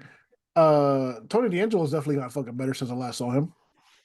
Tony D'Angelo, I think putting him with Stacks and making this doing the tag team deal, I think it's really helped him again. Character development, yes, but at the same time, it's helped him become a better worker in the ring. I would say that's one thing that people don't understand in the business. If you got a guy that's not understanding or not picking it up, throw him in a tag team for a couple years. He'll understand how to fucking pace a match out. Yep. He'll understand wrestling after that. Yep. But No, I love tag team wrestling, and I was actually wanting to see because it was the only tag match on the card. So I was like, fuck it, I'm gonna watch it. And then it's like, there was so the only you know, only thing I remember that cool about this match, and I can't remember exactly the setup for it, was the tag team move that OTM did to Stacks. Oh, I know what you're talking about, and I Um, can't think of the setup, but it was really cool. Fuck yeah, that match was probably the worst match. Now, like I'm going back and thinking about it, it's like, what was the good spots? And it's like there was a good spot. Okay, and it was the tag team move like halfway through the match, so it wasn't even like a finisher or anything. Right. No, it was this. This is definitely. I'm gonna give this one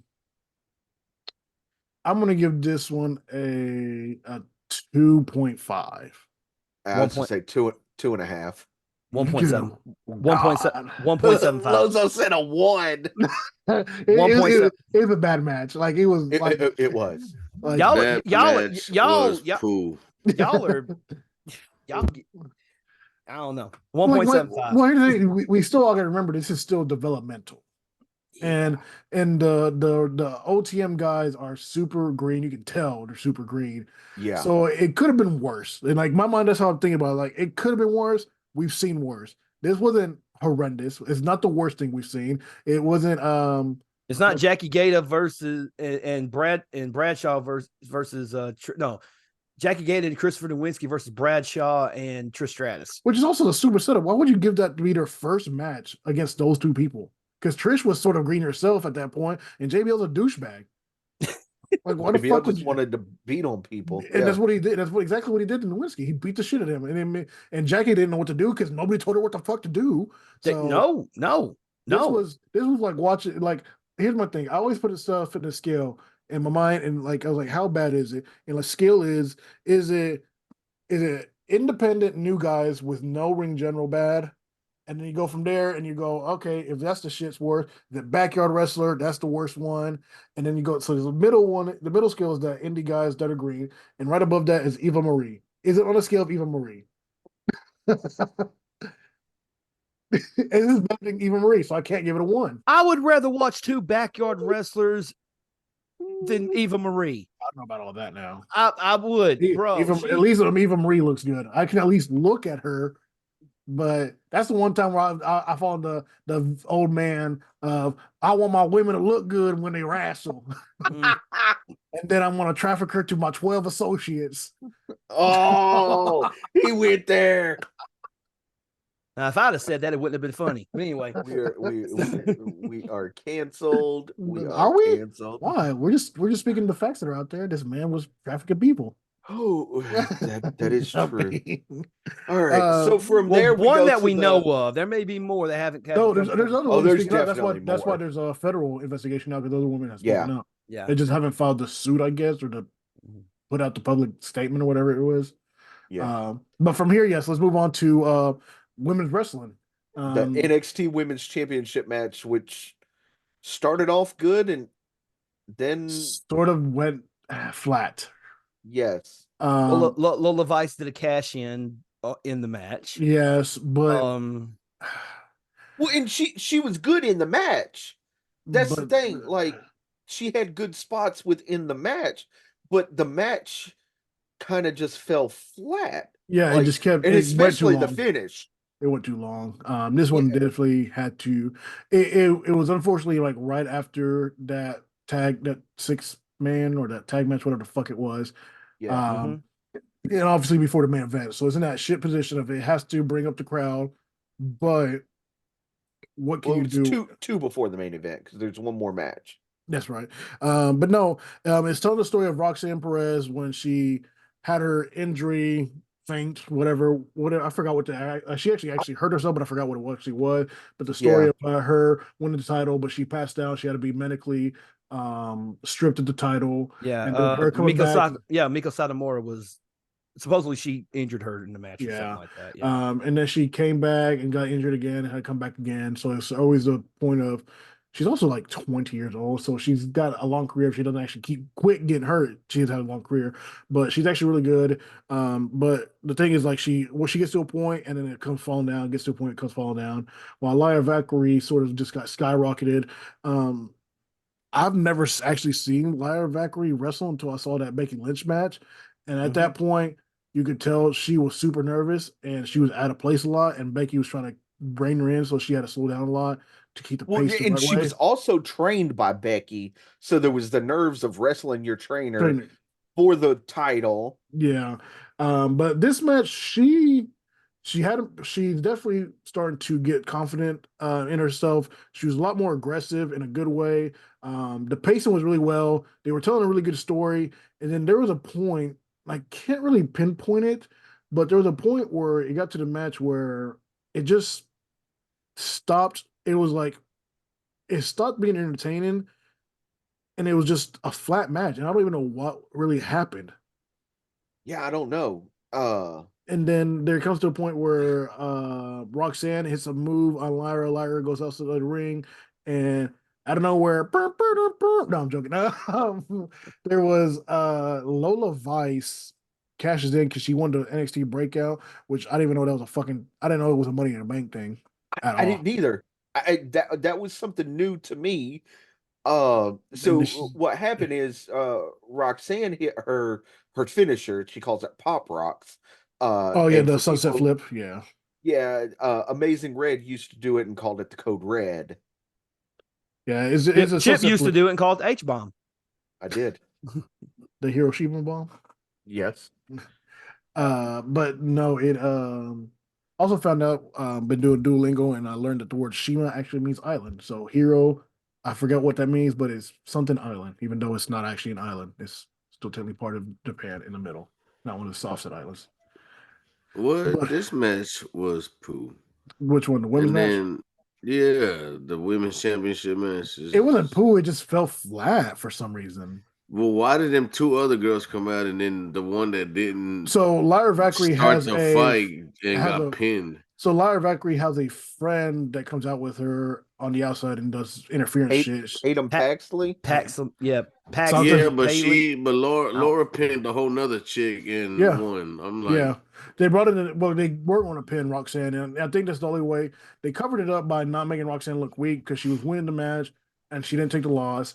But you're bringing in somebody who you just literally were setting up to be your next big thing in the women's division by having her win the breakout tournament, cash in, and fucking losing like 4 moves.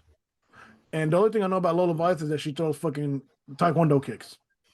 Well, she's a former MMA fighter. Yeah, but all I know is that she throws MMA kicks. That's all I know about her. Yeah. And she has They a sleep, looked good. and she has a sleeper hold. Yeah, her kicks are more controlled than Xia Li's, Yeah. but she has 3 kicks and then a chokehold. That's it. That's all I know about her. Yeah. So I'm going to well, give this match a 3. Just right in the middle, a flat 3.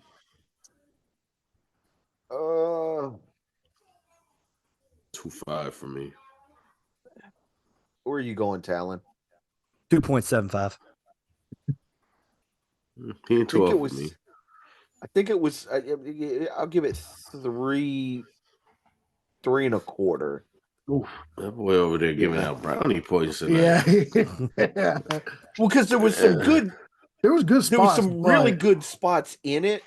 I think the finish fell flat because you had this random chick come out who was trying to attack one person and attack the other person. That didn't make sense. And then there was the spot that we can't really pinpoint where it kind of fell flat, but everything else like was really good. yeah. But That's why I give it a 2.5 because the interference and you pinning the person that you didn't start out fight with, it kind of missed me with that one. I would have like gave it a 3 if it would have just if she would have pinned the person she was actually fighting, then I'd be like, all right, cool. But yeah, it missed me with that one. I'm like, if they were trying to protect Roxanne during this match, they could have just had Tatum Paxley, whatever the fuck her name is, do something interference wise to screw over Roxanne to have Lyra still pick up the victory. So it's not a clean victory, so you don't damage her, and she has a reason to keep fighting for the title, leading up to the next event, which is Stand and deliver. Stand and Deliver. But is it No, no. the There's no, Roadblock. yeah, No, Roadblock, that one. there's NXT Roadblock, and then there's another one in Savannah before Stand to Deliver. Is it Yeah. is it one of the special TV events that they do, or is it a premium live event? The premium Roadblock's a premium live event, isn't it? I think so. Okay, because according to what I'm looking at, the next NXT major event in chronological order would be Stand and Deliver on This is a TV April event. 6th. This It's TV not. event. It's not. No, it's not a TV event. It's a premium live event. No, I'm saying the Roadblock's a TV event. Okay.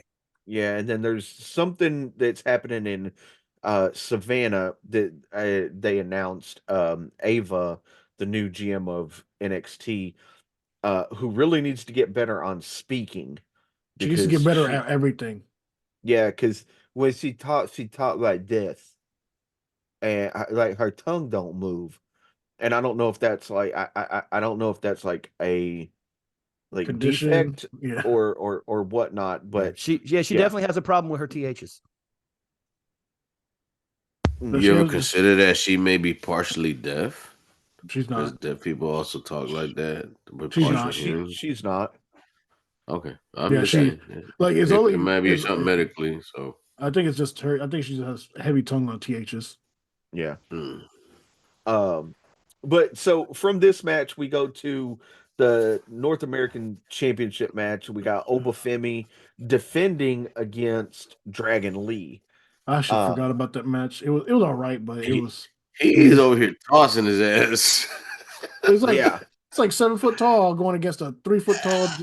I'm like, good lord, he just hey. I kind of did like this one. I kind of did like this one a little bit. He likes the squash, the semi squash match, of course. Yeah, yeah. Every course. NXT like he like Olafemi Obafemi won the breakout tournament, and then he ended up cashing in his deal. I can't remember who Contract? Dragon Lee was, huh? Dragon Lee Contract. was going against No, he cashed in on Dragon Lee. yeah, but he was at the time Dragon Lee was fighting Dom, wasn't he? yes, because Dom was the North American champion. Yeah, and then he lost it, and then he lost the rematch. Then Olafemi came in and beat him down and won it. And I was just like, I didn't watch any of the breakout tournament or anything like that, so I didn't even like know what was going on. And then I seen this big, like holy shit, This like big ass Nigerian man, bro, man, I was like, damn, Apollo Crews got jacked quick. And then I was like, and then grew like 4 feet. It grew 4 feet, right? Like, what kind of hormones they shot in this guy's feet, But it's like, no, this dude, for a big dude like that, I mean, yeah, he's throwing around a smaller guy and things of that nature, but like, I want to see what he can, because he's still green. Like, He's only had 5 matches. That was his 5th match. Yeah, he's super Right. green, but he definitely is a breakout star because that dude's he looks like a fucking star. He does. He really does. Listen, the way he was tossing old buddy, that shit was funny. Yeah. So in college, he was a shot putter, like Talion said, but I didn't realize he went to MTSU, Middle Tennessee State University. Hey, shout out to MTSU. My daughter's finna go to school out there. Yeah. Oh shit, he did. Holy shit. Yeah.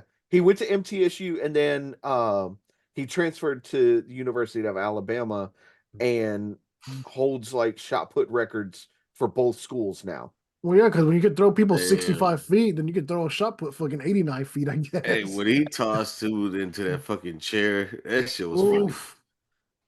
Yes. No, this match was a semi squash. I call it semi squash because I mean Dragon Lee still was able to do his thing, but everybody saw the writing on the wall already. Yeah. It was a good way to shine up Dragon Lee to give him that underdog appeal, but we knew what it was. I was like, what are you doing? Well, I was looking something up real quick. You said like shot putting and stuff. It made me think of like what's the shot put record? The world shot put record is currently held by Ryan Crozier, who is let's see, he is 31 years old, who threw shot put for the University of Texas. And he has the world record throwing a shot put 77 feet, 3.5 inches. God damn. And he did that in May of 2023. So he literally broke the record, the shot put record last year in May. So yeah. Wow. 77 feet.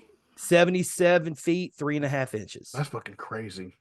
That boy is launching. I mean, he a Texas boy. I mean, he grass fed, corn fed. That's I was like, about to say that boy was on the farm. You hear me? He never hit no weights in That's his scary life. That boy was shit, man. tossing Can you bells. imagine that big motherfucker walking around Austin, Texas, down Congress, and everyone's like, Hey, listen, you don't fuck with that guy. I went to school with a dude like that. Like he didn't even hit the gym, and he was just crazy strong.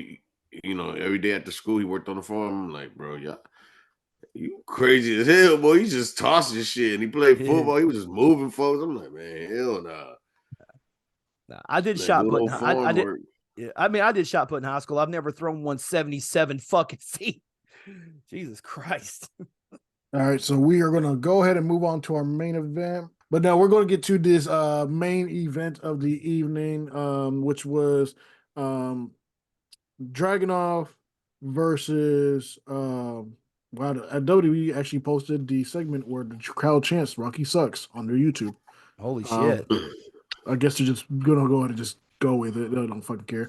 But no, main event of the night was the Dragon, Ilya Dragunov, the champion, hosting Trick Williams, the challenger, and a really good main event. My thoughts overall is if they were not going to let Trick win this match, they should have let him win the Dusty Rhodes title or championship or cup, whatever the fuck it is. Yeah. I would agree. I would agree with that. I think if I gotta say this, if they had won the tag team classic and then Trick would have lost, then it wouldn't have made sense for the turn at the end. But I think it's all leading to something eventually. I think Carmelo's probably going to talk about it on Tuesday. There was one thing that happened in this match though that I do want to talk about. At one point, Trick Williams throws a drop kick, catches Dragunov, and he's busted his nose all to hell. Then Dragunov does that spinning discus clothesline And his and mellow then hits him Williams right in the mouth. And I'm like, whoo. Receipt, boy, receipt. Yeah, receipt, man. But the thing is, like, whew. But the thing is, we already know that Dragunov is a fucking strong style maniac. So you're going to get caught regardless. You're going to bleed. Yeah. But I don't think I've ever seen a match in which Dragunov didn't bleed in some way, shape, or form. Well, he got not only did he get his nose and mouth busted, but he had a cut like on his cheekbone too. Yeah, which is weird. Yeah. But no, this match is I want to say standard Dragunov match, but it sort of downplays how great it was regardless. But with Dragunov, we expect top tier matches no matter who it is. Yeah. I mean, this gets my early nomination for match of the year already. Okay. I can ride with that. The one big thing, and it may not be big to anybody else, but near the end they were trading blows, and Dragunov hit Trick with like a big boot, and then Trick hits like he goes for a spinning big boot, and you can audibly hear him. I caught it watching it. He yells at Dragunov, catch it. Yeah. Yep. Yeah. And like as a wrestler, like we communicate in the ring, but you can't be so audible that the crowd can hear it. Yeah. And if the camera, who wasn't even at a close-up, caught it, people in the crowd heard it. Oh, definitely. Yeah. That's one of those things that maybe it comes with experience of wrestling a person enough that you don't have to call that kind of thing. But I think this is their first actual match against each other. Yes. So it's sort of like like we know from working and anything like that, when you're first wrestling a guy, you sort of have to call out your cutoff spots here and there, or give them a signal or something to know when it's his turn to take the shine or the heat, whichever one they're doing. Um, and sometimes we're loud, sometimes we're not, but you gotta if you can hear the crowd, you can sort of engage how you're supposed to speak, how loud you should be able to speak, and Yeah. don't just say catch it. Be like, I guess catch it would have been the only thing you could have said right there, or counter would have been the. I mean, but you got to give them quick. You have to do quick, short, quiet signals in some way somehow. Yeah. Um, I wish this is gonna date me a little bit, but I wish that wrestlers were still taught Carney. being able to do the signals and everything. Well, Bizak Drizop. yeah. What did I say, Roger? But I didn't hear what you said. What now? Bizak Drizop. A backdrop? Okay, see, you can speak Carney. It's easy to learn. Yeah, but I mean, I don't even like.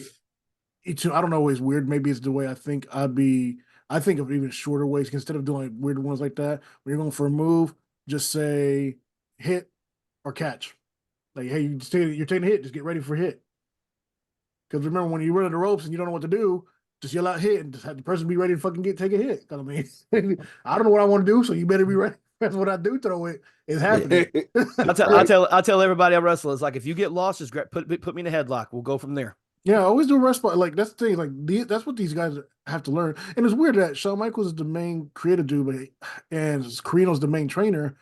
These are guys that know how to slow the pace down in a match. Yeah. They know, Yeah, like, even if you're going high octane, they know, like, hey, slow down right here. Like, just take a breather. Like, it doesn't always have to be 100% all the time because the fans get tired. Maybe that's what it was in that women's match. They were doing a lot back and forth. And they were trying to get the Well, crowd up because the tag team match kind of killed it. That might have been it. Because I'm still trying to figure out where it went flat. yeah, that may have been it. But yeah, so this match, from beginning to end, the match itself was good. The turn at the end was flat for me. Yeah, I agree. it was so easily seen and dumb. And that's why I said it'd been cool if they would have won the tag match because it wouldn't have made sense. Exactly. Okay, I get what you. Like, when you put it in that perspective, it makes sense. Yeah, It not making sense makes more sense than it being forced at the end right there. Because if they would have won, then like, why did you do this, Mello?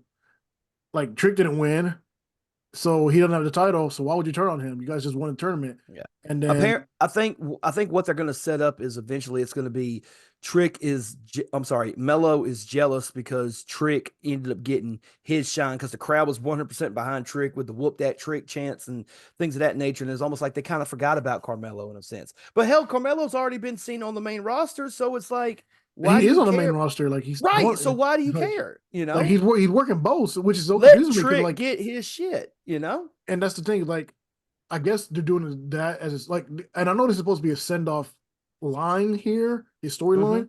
So why not do it where they win the Dusty title, because that's the thing he hasn't won with the Dusty Classic. Have him win that before he leaves NXT.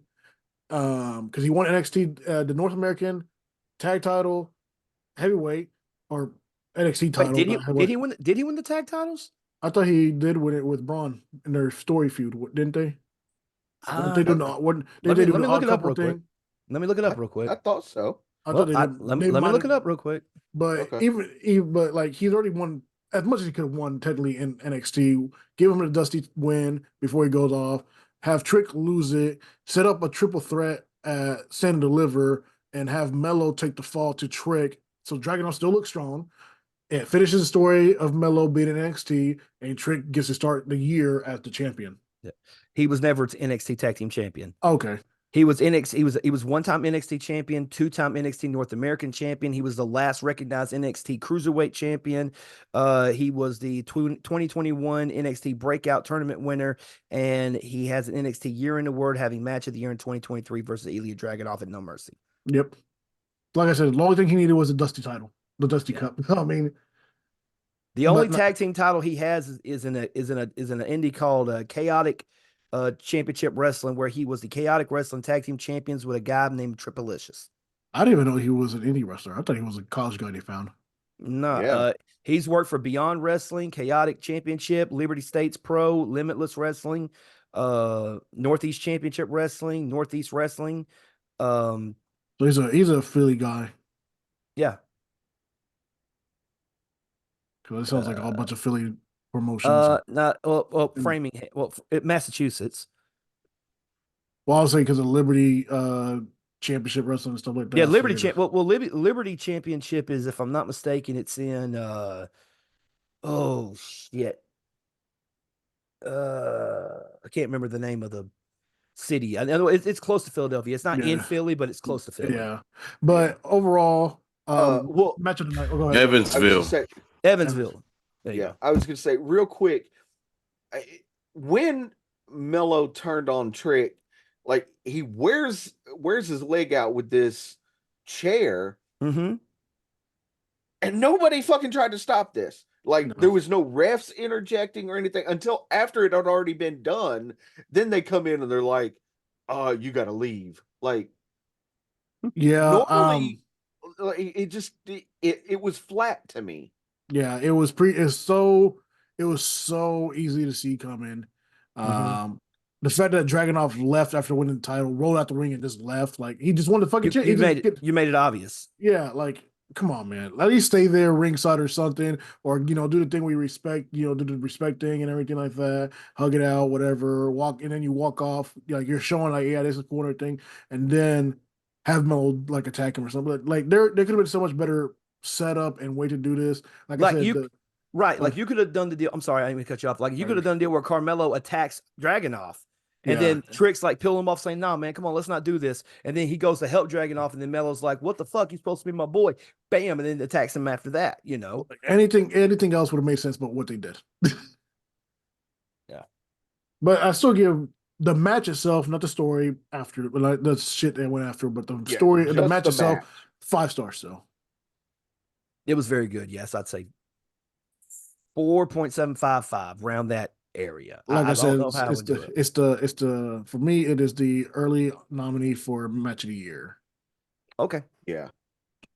Now I agree. Early nominee for match of the year. I'm not ready to give it 5. I'll give it 4.75. You know what? I can still give it a 4.5, 4.5. Maybe if I go back, that's a Dave and Meltzer watch 5-star it, for WWE matches. Oh, that's true. Maybe if I go back and watch it, I could give it the full 5. Well, you also got to remember that Trick actually wrestled an actual match earlier today too. Yeah. The fact that he was still able to pace with Dragunov for the most part is impressive. Mm-hmm.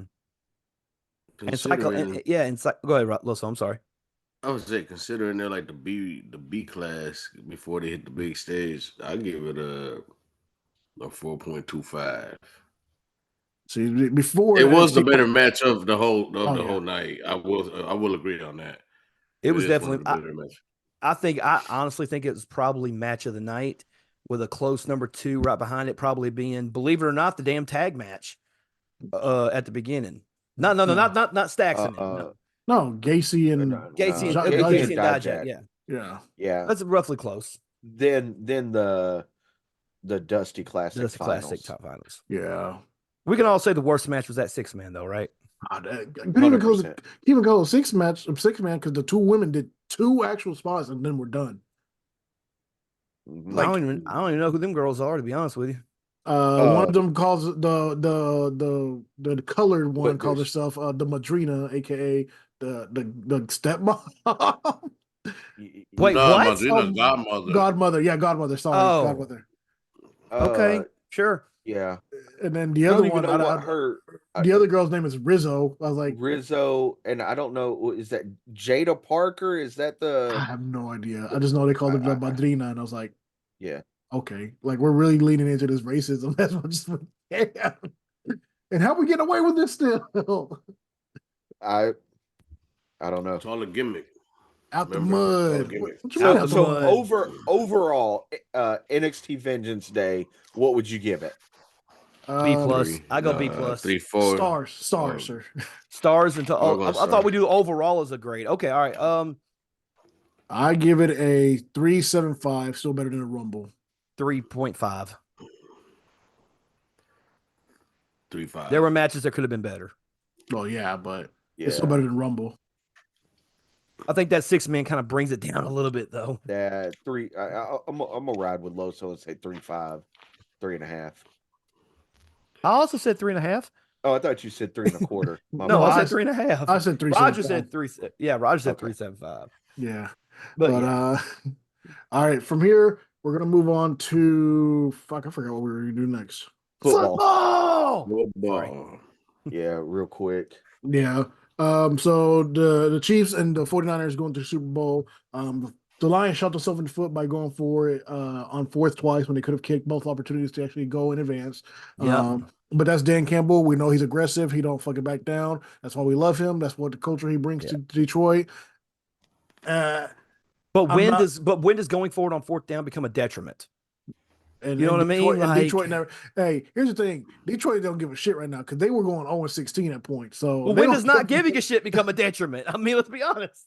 never. No, I I don't know about I mean, that. you look at the it- conference championship. It got you the Yeah. conference championship. You got to look at it as Dan Campbell was going. He was going for the win. Yeah, That's why he went for it on fourth. yeah. And he was trying to get the lead early on because he knew if they got behind, it would have been harder for them to keep that momentum. Yes. But when they No. were up, but when they were up, they should have been like slow down the pace a little bit and try to, just run it out. No, that team does not. They're high octane. You know this. High octane. I mean, high risk, high reward, I guess, but Yeah. there's still a big ass risk. And then on the other side, Baltimore dropped the ball. Baltimore. I don't know if they dropped the ball. I just think When you throw it into a 3-man coverage, everybody made mistakes. come on the on, field. dude. Everybody made mistakes. Look, on the field. I'm starting to really question Lamar in this playoff shit. He's not really like. I mean, he performed, but then it's like He's the new Peyton Manning. ashes out. No, He's that's the new Josh Peyton. Allen. That's Josh Allen you're thinking of, Roger. I mean, I don't know what to do. It's like he can't execute to get to the big stage. I'm not going to But say Josh Allen because Josh Allen hasn't been to as many conference championships. But we seen Jalen Hurts done made it out there. Well, Joe I mean, Burrow's made it there. But then I said they're close to the same caliber of players. I still think the Eagles have better receivers and a better offensive line than the Ravens. Yeah, but Lamar's way more aggressive too. He is a better player than Jalen Hurts in the sense that he's better at reading the field. But Yeah, this so one, that's what I'm saying. Yeah. He's not executing. it wasn't that he was executing. There was too much pressure on him. They were doing the smart thing of containing the edge, so he couldn't just roll out when he wanted to, and they were forcing him to throw into bad man zone coverages. That Michael Vick defense. Yeah. And oddly enough, who'd have thought that Andy Reid knew how to block against a mobile quarterback? Right. Like he didn't have running ones. right. Like he had fucking Donovan McNabb, he had Michael Vick. Like, yeah, he knows how to scheme for these quarterbacks, you know. And he's always good at understanding how to contain an edge without pushing too far to where you get past. He knows the ceiling. He knows how to tell guys how to seal. And Chris Jones is an amazing dude. Chris Jones may be one of the best defensive linemen in the game right now, dude. He does not get his flowers. Game. I mean, it wasn't a blowout game, so I mean, it was 7-point game. It was a touchdown game. Yeah, so it wasn't like I'm just saying this is twice that he's done to my. I'm like, okay, I think you're gonna make it, and you're just like, he just like. I don't know. I just think the Chiefs defense. I'm not saying he has to win the Super Bowl or nothing, but I just want him to get. I just want to see if he can make it. Yeah, I just want to see if we can get there. Well, who's under the most pressure this Sunday? The Chiefs. I think the Chiefs are. I disagree. The Chiefs already won 2 of the last 3. What pressure is on them to continue winning? The pressure is on them to repeat. Yeah, they got 3, don't they? No, 2. They have 2, but there's one in the there's a break in the middle. Well, that's what I'm saying though. But they got 3 total with Pat, right? No, they just got 2 with Pat. 2. They've been to 3, but they got 2. But he lost one. He lost the one to Brady. They won Oh, I one, mean, you know, lost to the Bucks, won, Yeah, and then now they're going for the repeat. yeah. The pressure on them being the Super Bowl, being the first Super Bowl champions in a while to actually go back and try to win again. If Yeah. the They Chiefs, did it because last I time disagree. they lost. I disagree. How many times? so Go no, ahead. go ahead. How many times? Like how many times? Like okay, you have this team of the San Francisco 49ers and Kyle Shanahan. If the 49ers don't win, people are going to say about Kyle Shanahan, you do an amazing job in the regular season. You have all these great weapons at your disposal. You have a kick-ass defense. What is it about your game plan that's not letting you come up short?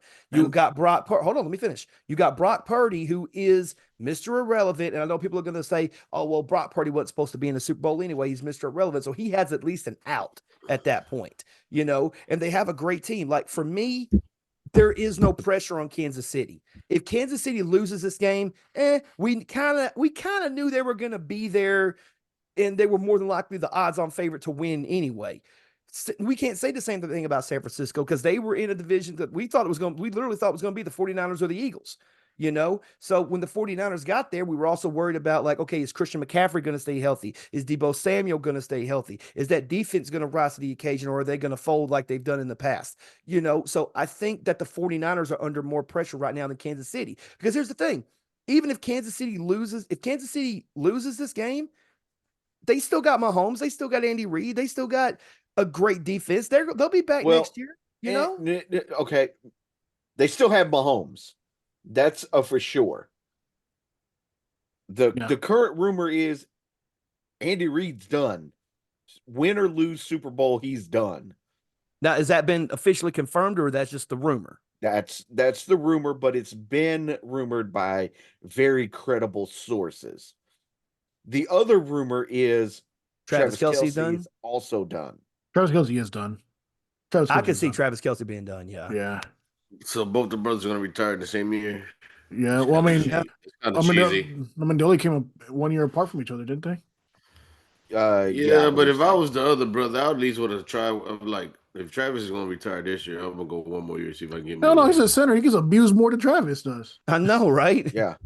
So the shit, his body hurts. Shit. So yeah, that money. So Travis Kelce was drafted in 2013. One more Jason spin there. Kelce, hang on. It's 1 or 2 years. Well, that's what I'm looking up now. Hold on a second. Okay, Travis Kelce was drafted in 2013. Jason Kelce, 2011. 2011. Yeah, that's right. That's what I thought. Because both of them went to Cincinnati. Yeah. Well, the thing is, I also know that because Andy Reid was still coaching Philadelphia when he drafted Jason, and then he was coaching Kansas City when he drafted Travis. Right. So they on their podcast, they actually Andy Reid talked to Jason Kelce. He goes, "Hey, I'm thinking about drafting your brother. Is he going to fuck this up?" No, sir. He ain't going to do it. And he hasn't. So that's why I think that the 49ers, the Chiefs have more pressure, because if the rumors are true, they want to end Andy Reid's career with a Super Bowl win. They want to end Travis Kelce's career with a Super Bowl win. You know what I'm saying? But that sounds like incentive, not necessarily pressure. Like pressure is like to me, pressure is if you don't win, there has to be changes. Like if the Kansas City Chiefs lose this game, even if Andy Reid does retire, even if Travis Kelce does retire, they still got Patrick Mahomes. They still have a good vaunted defense. They'll find a way to get back to the playoffs. If the San Francisco 49ers lose, then we have to start questioning, is Kyle Shanahan's offense good in the big moments? Do we need to move from the quarterback? Is Christian McCaffrey, or is he going to be reliable to go further in the season? Again, that's just me. Like having an incentive to win is different than pressure, in my opinion. I mean, you put pressure on yourself when you have an incentive to win because you want to make sure everybody goes out on a high note. But and you also don't want to lose a championship back again and be the team that only wins every other year. I'd rather be the team that wins. I would rather be the team that wins every other year than a team that gets there once and doesn't even win at all. I mean, you got to think 4 years ago, it was Kansas City and San San Francisco. Francisco in the Super Bowl. Yeah, and when that happened, who was San Francisco's quarterback? Jimmy Garoppolo, right? Yeah. Which he actually played somewhat of a decent game, but Kansas City's defense stepped up when they needed to, and Patrick Mahomes stepped up. And you also got to remember they also had Tyreek back then, and he was a way younger Tyreek than what we have in Miami. Even though he's still a beast, though, he was a younger beast back then, and he had all these extra weapons and stuff. Do I think that it's gonna I don't think it's gonna hurt anyone's legacy if Kansas City loses. I still think Andy Reid is a top 5 coach of all time.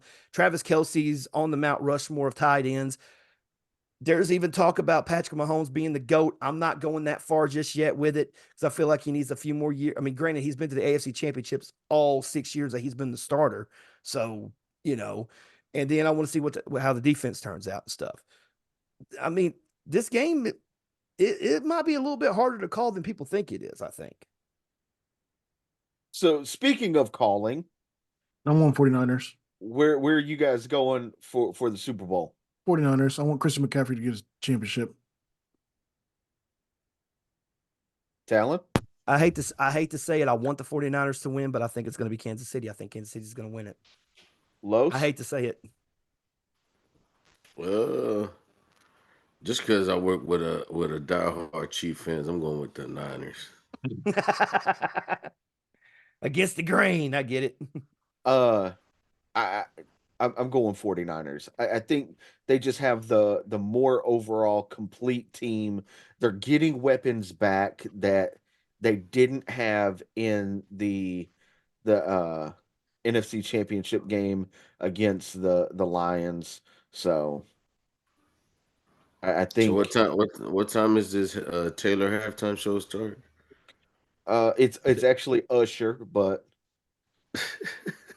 Usher was Taylor Swift, but yeah. It's Taylor Swift. It's a Taylor Swift show with Usher performing. Rumor in the is Super Bowl as a halftime. Well, rumor is that Little John and Ludacris are supposed to make an appearance. yeah. So Nobody cares. But all don't right, shoot the messenger. now that's our football talk. We're gonna go ahead and go to the next segment, which is supposed to be Am I the asshole? Am I the asshole? Yes. And let me pull it up. So the title for this one is Am I the asshole? Because the title's really worded, but it's my future sister-in-law is legitimately stupid, and I do not want my brother to marry her. Damn. I mean, how legitimately Damn, son. stupid is she? She Damn, gets son, Does where'd she you have- find does she- this? Does she got walking papers saying that She- she's legitimately stupid? she's got examples in here. All right. So my sister-in-law is breathtakingly stupid, and I cannot stand her, and I do not want her to be the mother of my future nieces and nephews. Damn. So example 1, our father, talking about the person who's posting it and her brother, our father lost his left leg below the knee in an accident before my brother and I were born. And when she, sister-in-law, first came over our house to meet me and my parents, she, sister-in-law, said, "Oh, wow, it's crazy how you guys, the brother and the poster, didn't inherited that." We all laughed uncomfortably, thinking it was a bad joke. She did not laugh. Even after my brother explained it isn't a genetic defect, it was an injury, she still thought there was a possibility that my brother or I would be born with the missing leg. Okay. Hold on. What the fuck? Let me cook. I'm flaming her. Let me cook. What the Let me cook. entire total fuck? All right, give me the next Example 2. Example 2. All right. She told us she believed in Santa until she was 16. Her parents had to break it to her, and it broke her heart. Okay. Example 3. Everybody knows that joke. The pee is stored in the balls, right? She thought that was real. She asked my brother how come pee didn't come out when he came during sex. She did that water play. She wanted to get squirted on. She Yeah, commented. what is wrong What with the her? fuck is wrong with me? Next example. She didn't.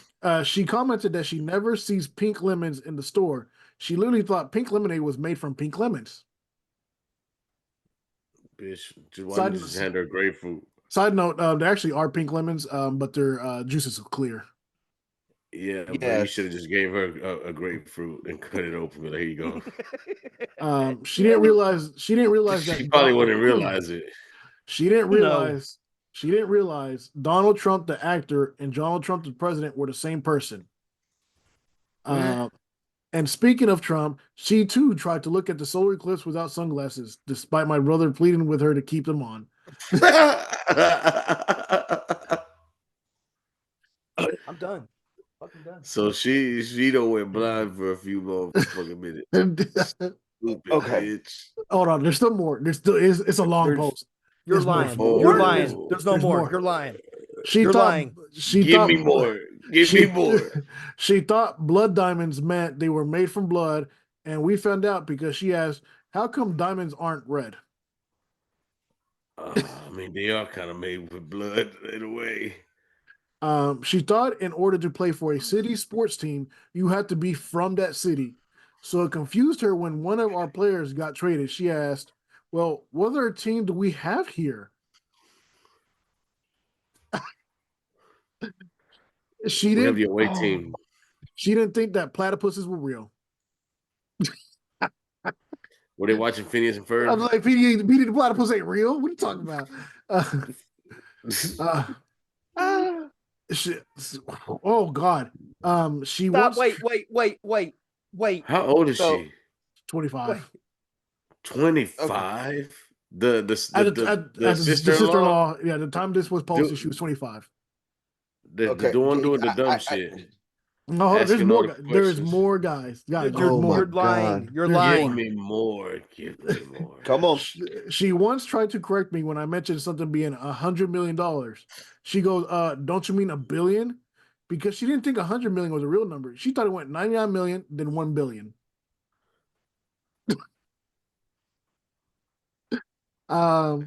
She thinks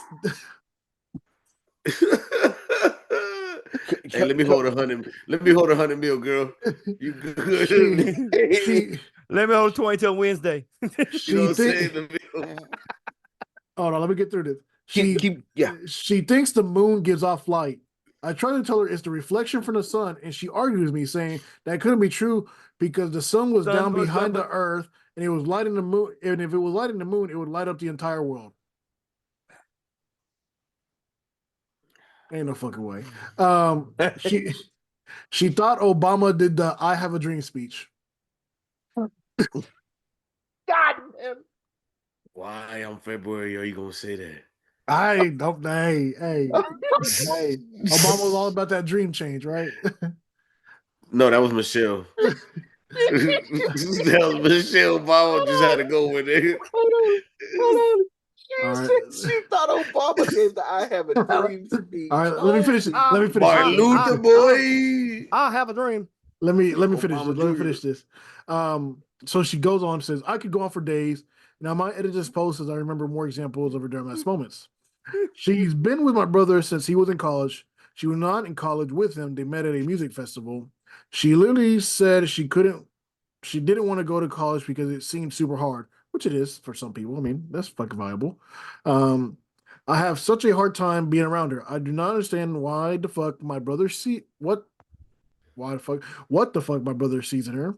She did not I mean, Does she got big titties? I mean, that what other? I mean, do not get it. she probably performed like a porn star or something. hey man, So it says, "Do not get it. Do not get it." Okay, girl, your sentence structure at the end is horrible. it's starting to infect her mind. The He- stupidity's hurting her. He's a software engineer making six figures, and she works as a hairdresser. So I see why she's with him. I want to ask him why he would want to marry such a fucking moron. Like it's embarrassing when she talks and he brings her around people he works with. I would be mortified if I was him. I asked my parents about having an intervention with him after he announced that he was proposing to her, and they told me no. And that they thought she was sweet and that my brother considered her his best friend and they worked well together. So does no one else worry that she could make a terrible decision and severely affect my brother? Or when they have kids, she could put them in harm's way? What could she possibly teach them? It's not a matter of her being innocently stupid. She could have a real life consequences to being this dim-witted. Am I the asshole? So hold on. Before everybody answers, we're gonna take a quick break. We're gonna come back. All right, so we are back from our quick hysterical break. The question, guys, is she an asshole for not wanting her brother to marry this lady? Yes. Yes, I think she is the asshole because she's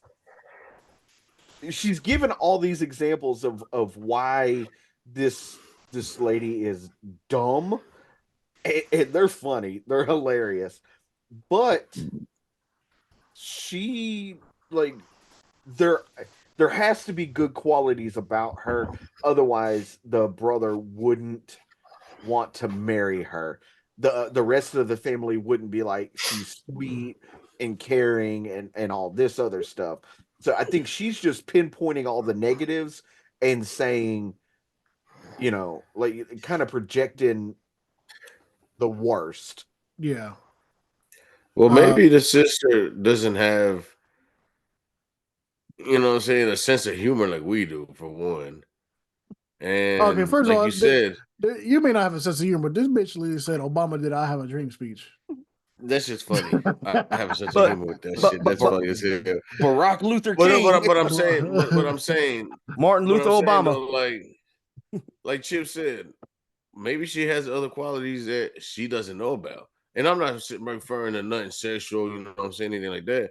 You know what I'm saying? Maybe, and what kind of upset me was her saying maybe she's gonna make him do a life changing decision. I mean, if they're getting married, that's a life changing decision. But I don't see, you didn't give me no examples of her forcing your brother to do shit he didn't want to do. No, like the parents said, You just gave, good. you gave examples of stupidity, like blonde moments. You know what I'm but saying? but Like not even like actual bad nothing stuff. Yeah, harmful. yeah, like nothing. Like she, I don't think she's stupid. I think she's simple. She might have been shelter raised. She Because didn't if the have much dad of some. laughed at the joke, at the leg joke, I mean, That shit's funny. How come y'all they didn't? all laughed at her. You know what I'm saying? It's like, they're probably like, oh, she's just very innocent and just naive. You know what I'm saying? She might even be sheltered. I mean, Yeah. Go ahead, Talon. What you got? I want to know how much of this is what she really said and how much of it's embellishment. See, my thing is like I don't think any of this is made up because there's no way she could have I'm not I'm embellished not some of saying these. made up. I'm not saying made up. I'm saying like embellishment. Like you make it sound worse than what it like maybe she did say it in jest, maybe trying to be funny, Well, but then she maybe she making it sound worse, I guess. she I does she don't know. does claim that some of the things that the girl said, the sister in law said that the sister in law didn't laugh. She didn't think it was a joke or anything. She just was like serious and was trying to figure out what was going on. But like I said, I think she might have just been she's simple and she probably sheltered. Like we all know somebody that's a simple person, but they're not not a stupid bad and person. hurtful or anything like that. They're just you look at them, you're like they're a good person. They're simple and maybe some of the quality that she may have is like the parents claim that the brother calls the sister-in-law his best friend. Maybe she's a great nurturing person. Like she just has that motherly Yeah, feel, and that's that's why the he's thing. raising that Maybe wife fulfill. he's She takes care of he's him, so bought. he takes care of her, wants to provide and protect her, Yeah, and and just because someone isn't like maybe like common sense, like or even book smart in either sense where like I mean you get your yin and your yang, you like maybe to her she wouldn't make a good mother, but the brother knows her more than the sister knows her, so yeah, he would know, hey, this is the woman I want to spend the rest of my life with, this is the woman I want to be the mother of my children. So it ultimately is his decision, and if for whatever reason he gets into this and has kids, if something does happen, what is going to happen? What is she going to say? Is she going to sit back, waving her finger, saying, ha ha, I fucking told you? Like, you're a bitch at that point, Hell, you're kind of a bitch now if you're really thinking about it, yep. you know? So, yeah, she's Yeah. definitely the asshole in this situation. Because what if he's bought in a real serious family, they're real uptight and whatnot, and she's the complete opposite. She brings the fun out, what I'm saying, gives it the Right. excitement and the adventure that he kind of hesitant to have because we've known people like that. They can have money, but they don't do shit with themselves. They don't know how to have fun. So they meet that one person that's goofy as hell that's gonna bring it out of them, and they gonna have, what I'm saying, it's gonna change them. It ain't what they can. Maybe that's what they're bringing to the table that he sees as beneficial for him. Right. He's in Yep. Exactly. really They provide. complete Different each strokes other. for different folks, man. They complete each other. Like Exactly. he's obviously Yeah, there's the something about her that really makes him say, "Hey, I want to marry her." So the sister needs to respect I that. think she has great social skills where he doesn't because she claimed the poster the sister posts that he is a software She, engineer and she is a hairdresser, so she probably has a great people skill and social or skill. she has to. She has to because she Yeah, works with people yeah, on a daily. yeah, and he's a She software can't be. engineer. She can't be too stupid. Nah, But because and, doing and hair is a all fucking special trait. right, but also think about this. I mean, if you're interacting with people all day long, how do we know that maybe something that she said she learned from somebody who maybe she was working with, and maybe that's all the knowledge of the subject that she had was through that one interaction with this customer, and then when she said it in front of the family, maybe that's why, you know, the sister thought she was stupid because she said something, and then she heard it from somebody else, and kind of like what you said, maybe she's just simple, Yeah, I don't know if I'd go as far as sheltered because, I mean, she could be sheltered because I mean, she thought believed in Santa Claus till 16, and her parents had to tell her. yeah, That's coddled. I think a little Yeah, bit more than shelter. That's being too coddled. That's a parent's yeah, fault on that one. yeah. but Like my dude, like you didn't put a stop to this shit. I mean, so everybody's got the same consensus of the sister-in-law, not the asshole, but the actual sister is the asshole, correct? Yeah, yeah, she's a bitch. Yes. The Yeah. actual sister that wrote it is the bitch. All She's right. bitch of the week. So here we go with the question of the week. Here we This go. this was a banger. Something we can all relate to. The question of the week is: what's the worst punishment you received from your parents? All right. First one up is I used to hide my report cards and say I never got them. My dad found out and made me hold his boots on my arms like a lateral raise. When I would drop them, he would make me do push-ups. He said you can be smart or strong. Man, my fucking traps look great now. That man put a Hercules to work. You hear me? All right. Teaching you strength, boy. Uh, so my dad sold my Nintendo GameCube and games for having lost his watch.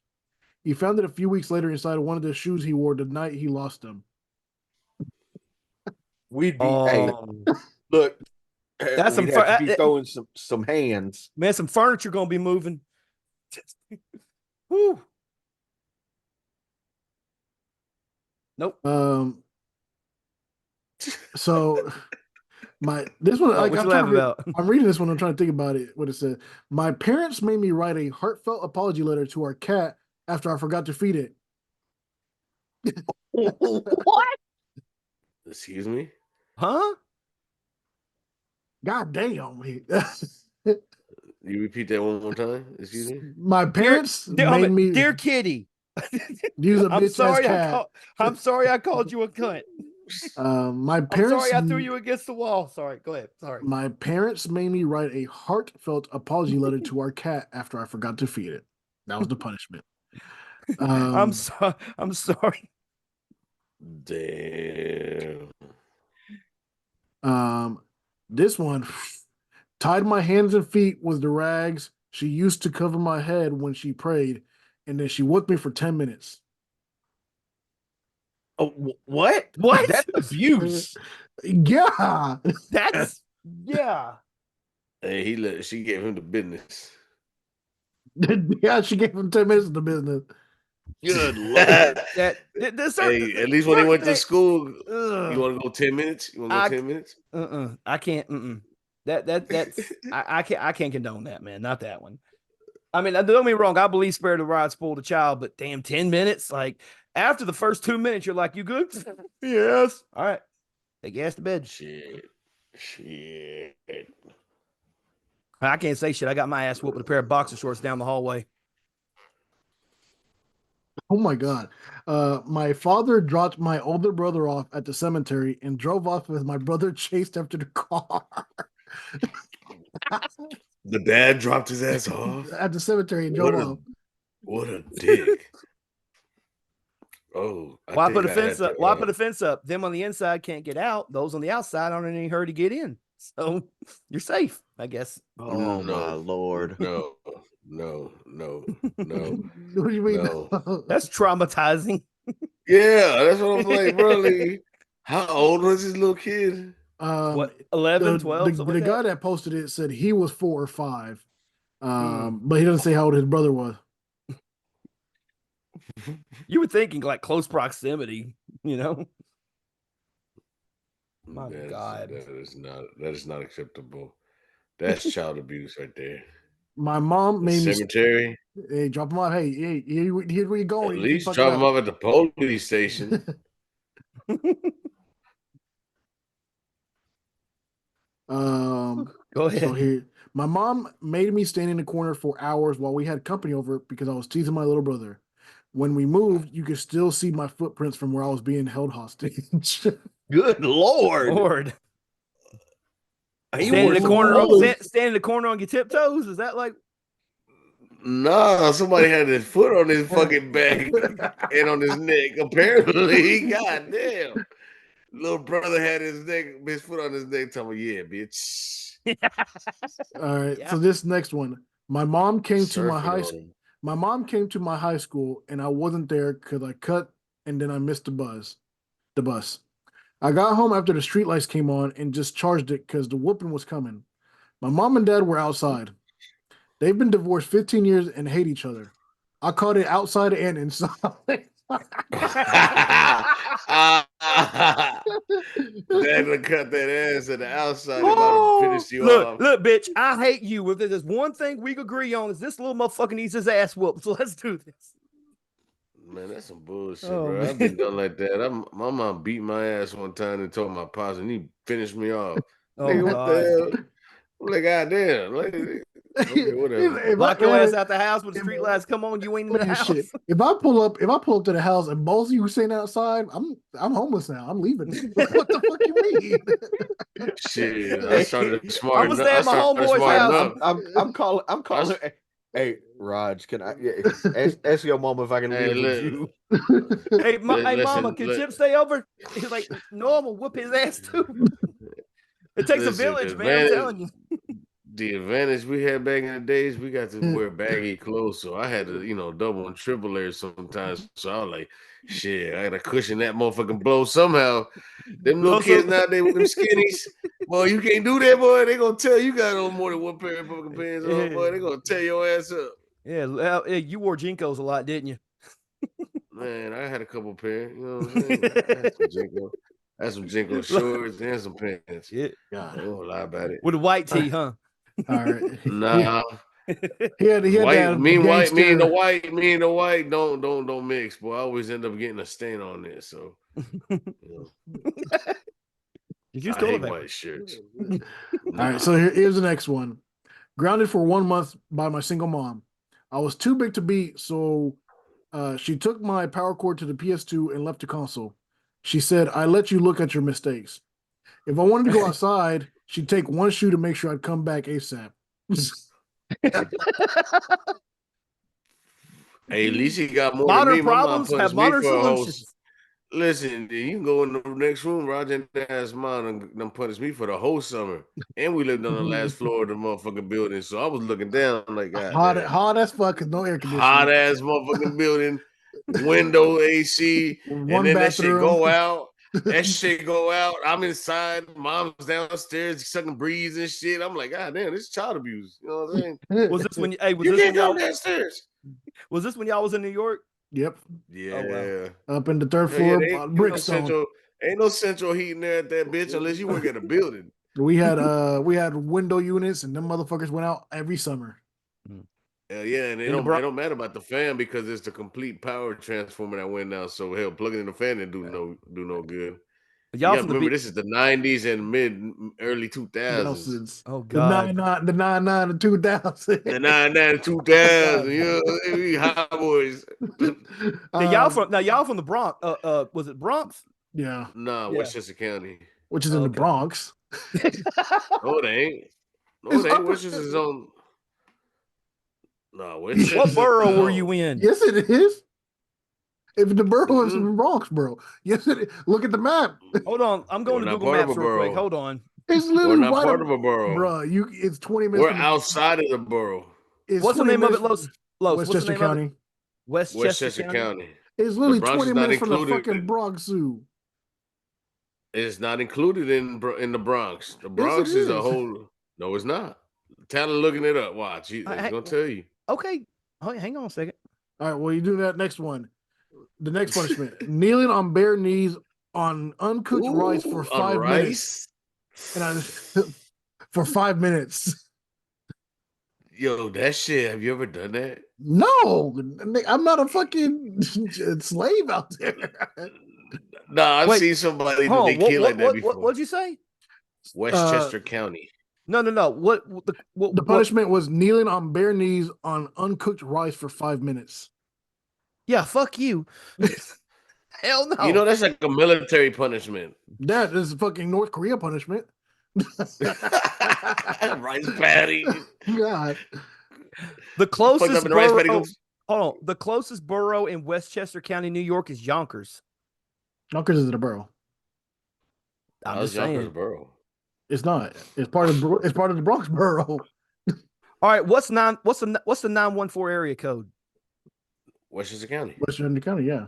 Okay. Well, I'm looking through the. Yeah, Yonkers is in a borough though. Yonkers is part of Portchester, Pelham, Pelham, White White Plains, Plains, Rybrook. Mamaroneck. No, Rybrook is It's Connecticut. Connecticut, yeah. Fuck, what was the other one? New Rochelle, Yeah. Yonkers, Mount Vernon. I see White Plains. Terrytown. Yeah, we're the next station up from White Plains. Yep. We're pretty much as White Plains, then it's us, and then it's Connecticut, Greenwich. Yep. Greenwich We're, or we're on the outside edge of the depending on where you Bronx. going. This man just don't understand how geography works. I never said we weren't on the outside of the Bronx, but we're not part of the Bronx borough. It is part of the Bronx, bro. It's in that whole area. Hey, from where I come from, it doesn't matter whether you was born in Tyner, Brainerd, Harrison, Nixon, Hickson, East Ridge, East Lake. You from Chattanooga. You know, if you were born anywhere within a 20-mile radius of the downtown, you're from Chattanooga, pretty much. So, I was like, my wife is from Jasper, Georgia, and they were like, "Oh, where are you from?" "I'm from Jasper, Georgia." "Well, it's a middle of nowhere town." It's just, "Bitch, I'm from Atlanta." Okay, there. And it's like nowhere near Atlanta. All right, I got two more real quick. All right, go ahead. So, teacher called home because I was being a shithead at school. I came home to an empty room with just a mat on the floor and a blanket to sleep. Each week, I would get a piece of furniture back, and if I fucked up again, I had to start all over. Wow. That's a damn good idea, though. And then the last one. My dad beat my ass with a belt when my mom found a condom wrapper in their room. Only to find out my dad was cheating and he blamed me to cover his tracks. Wow. Holy shit. Wow.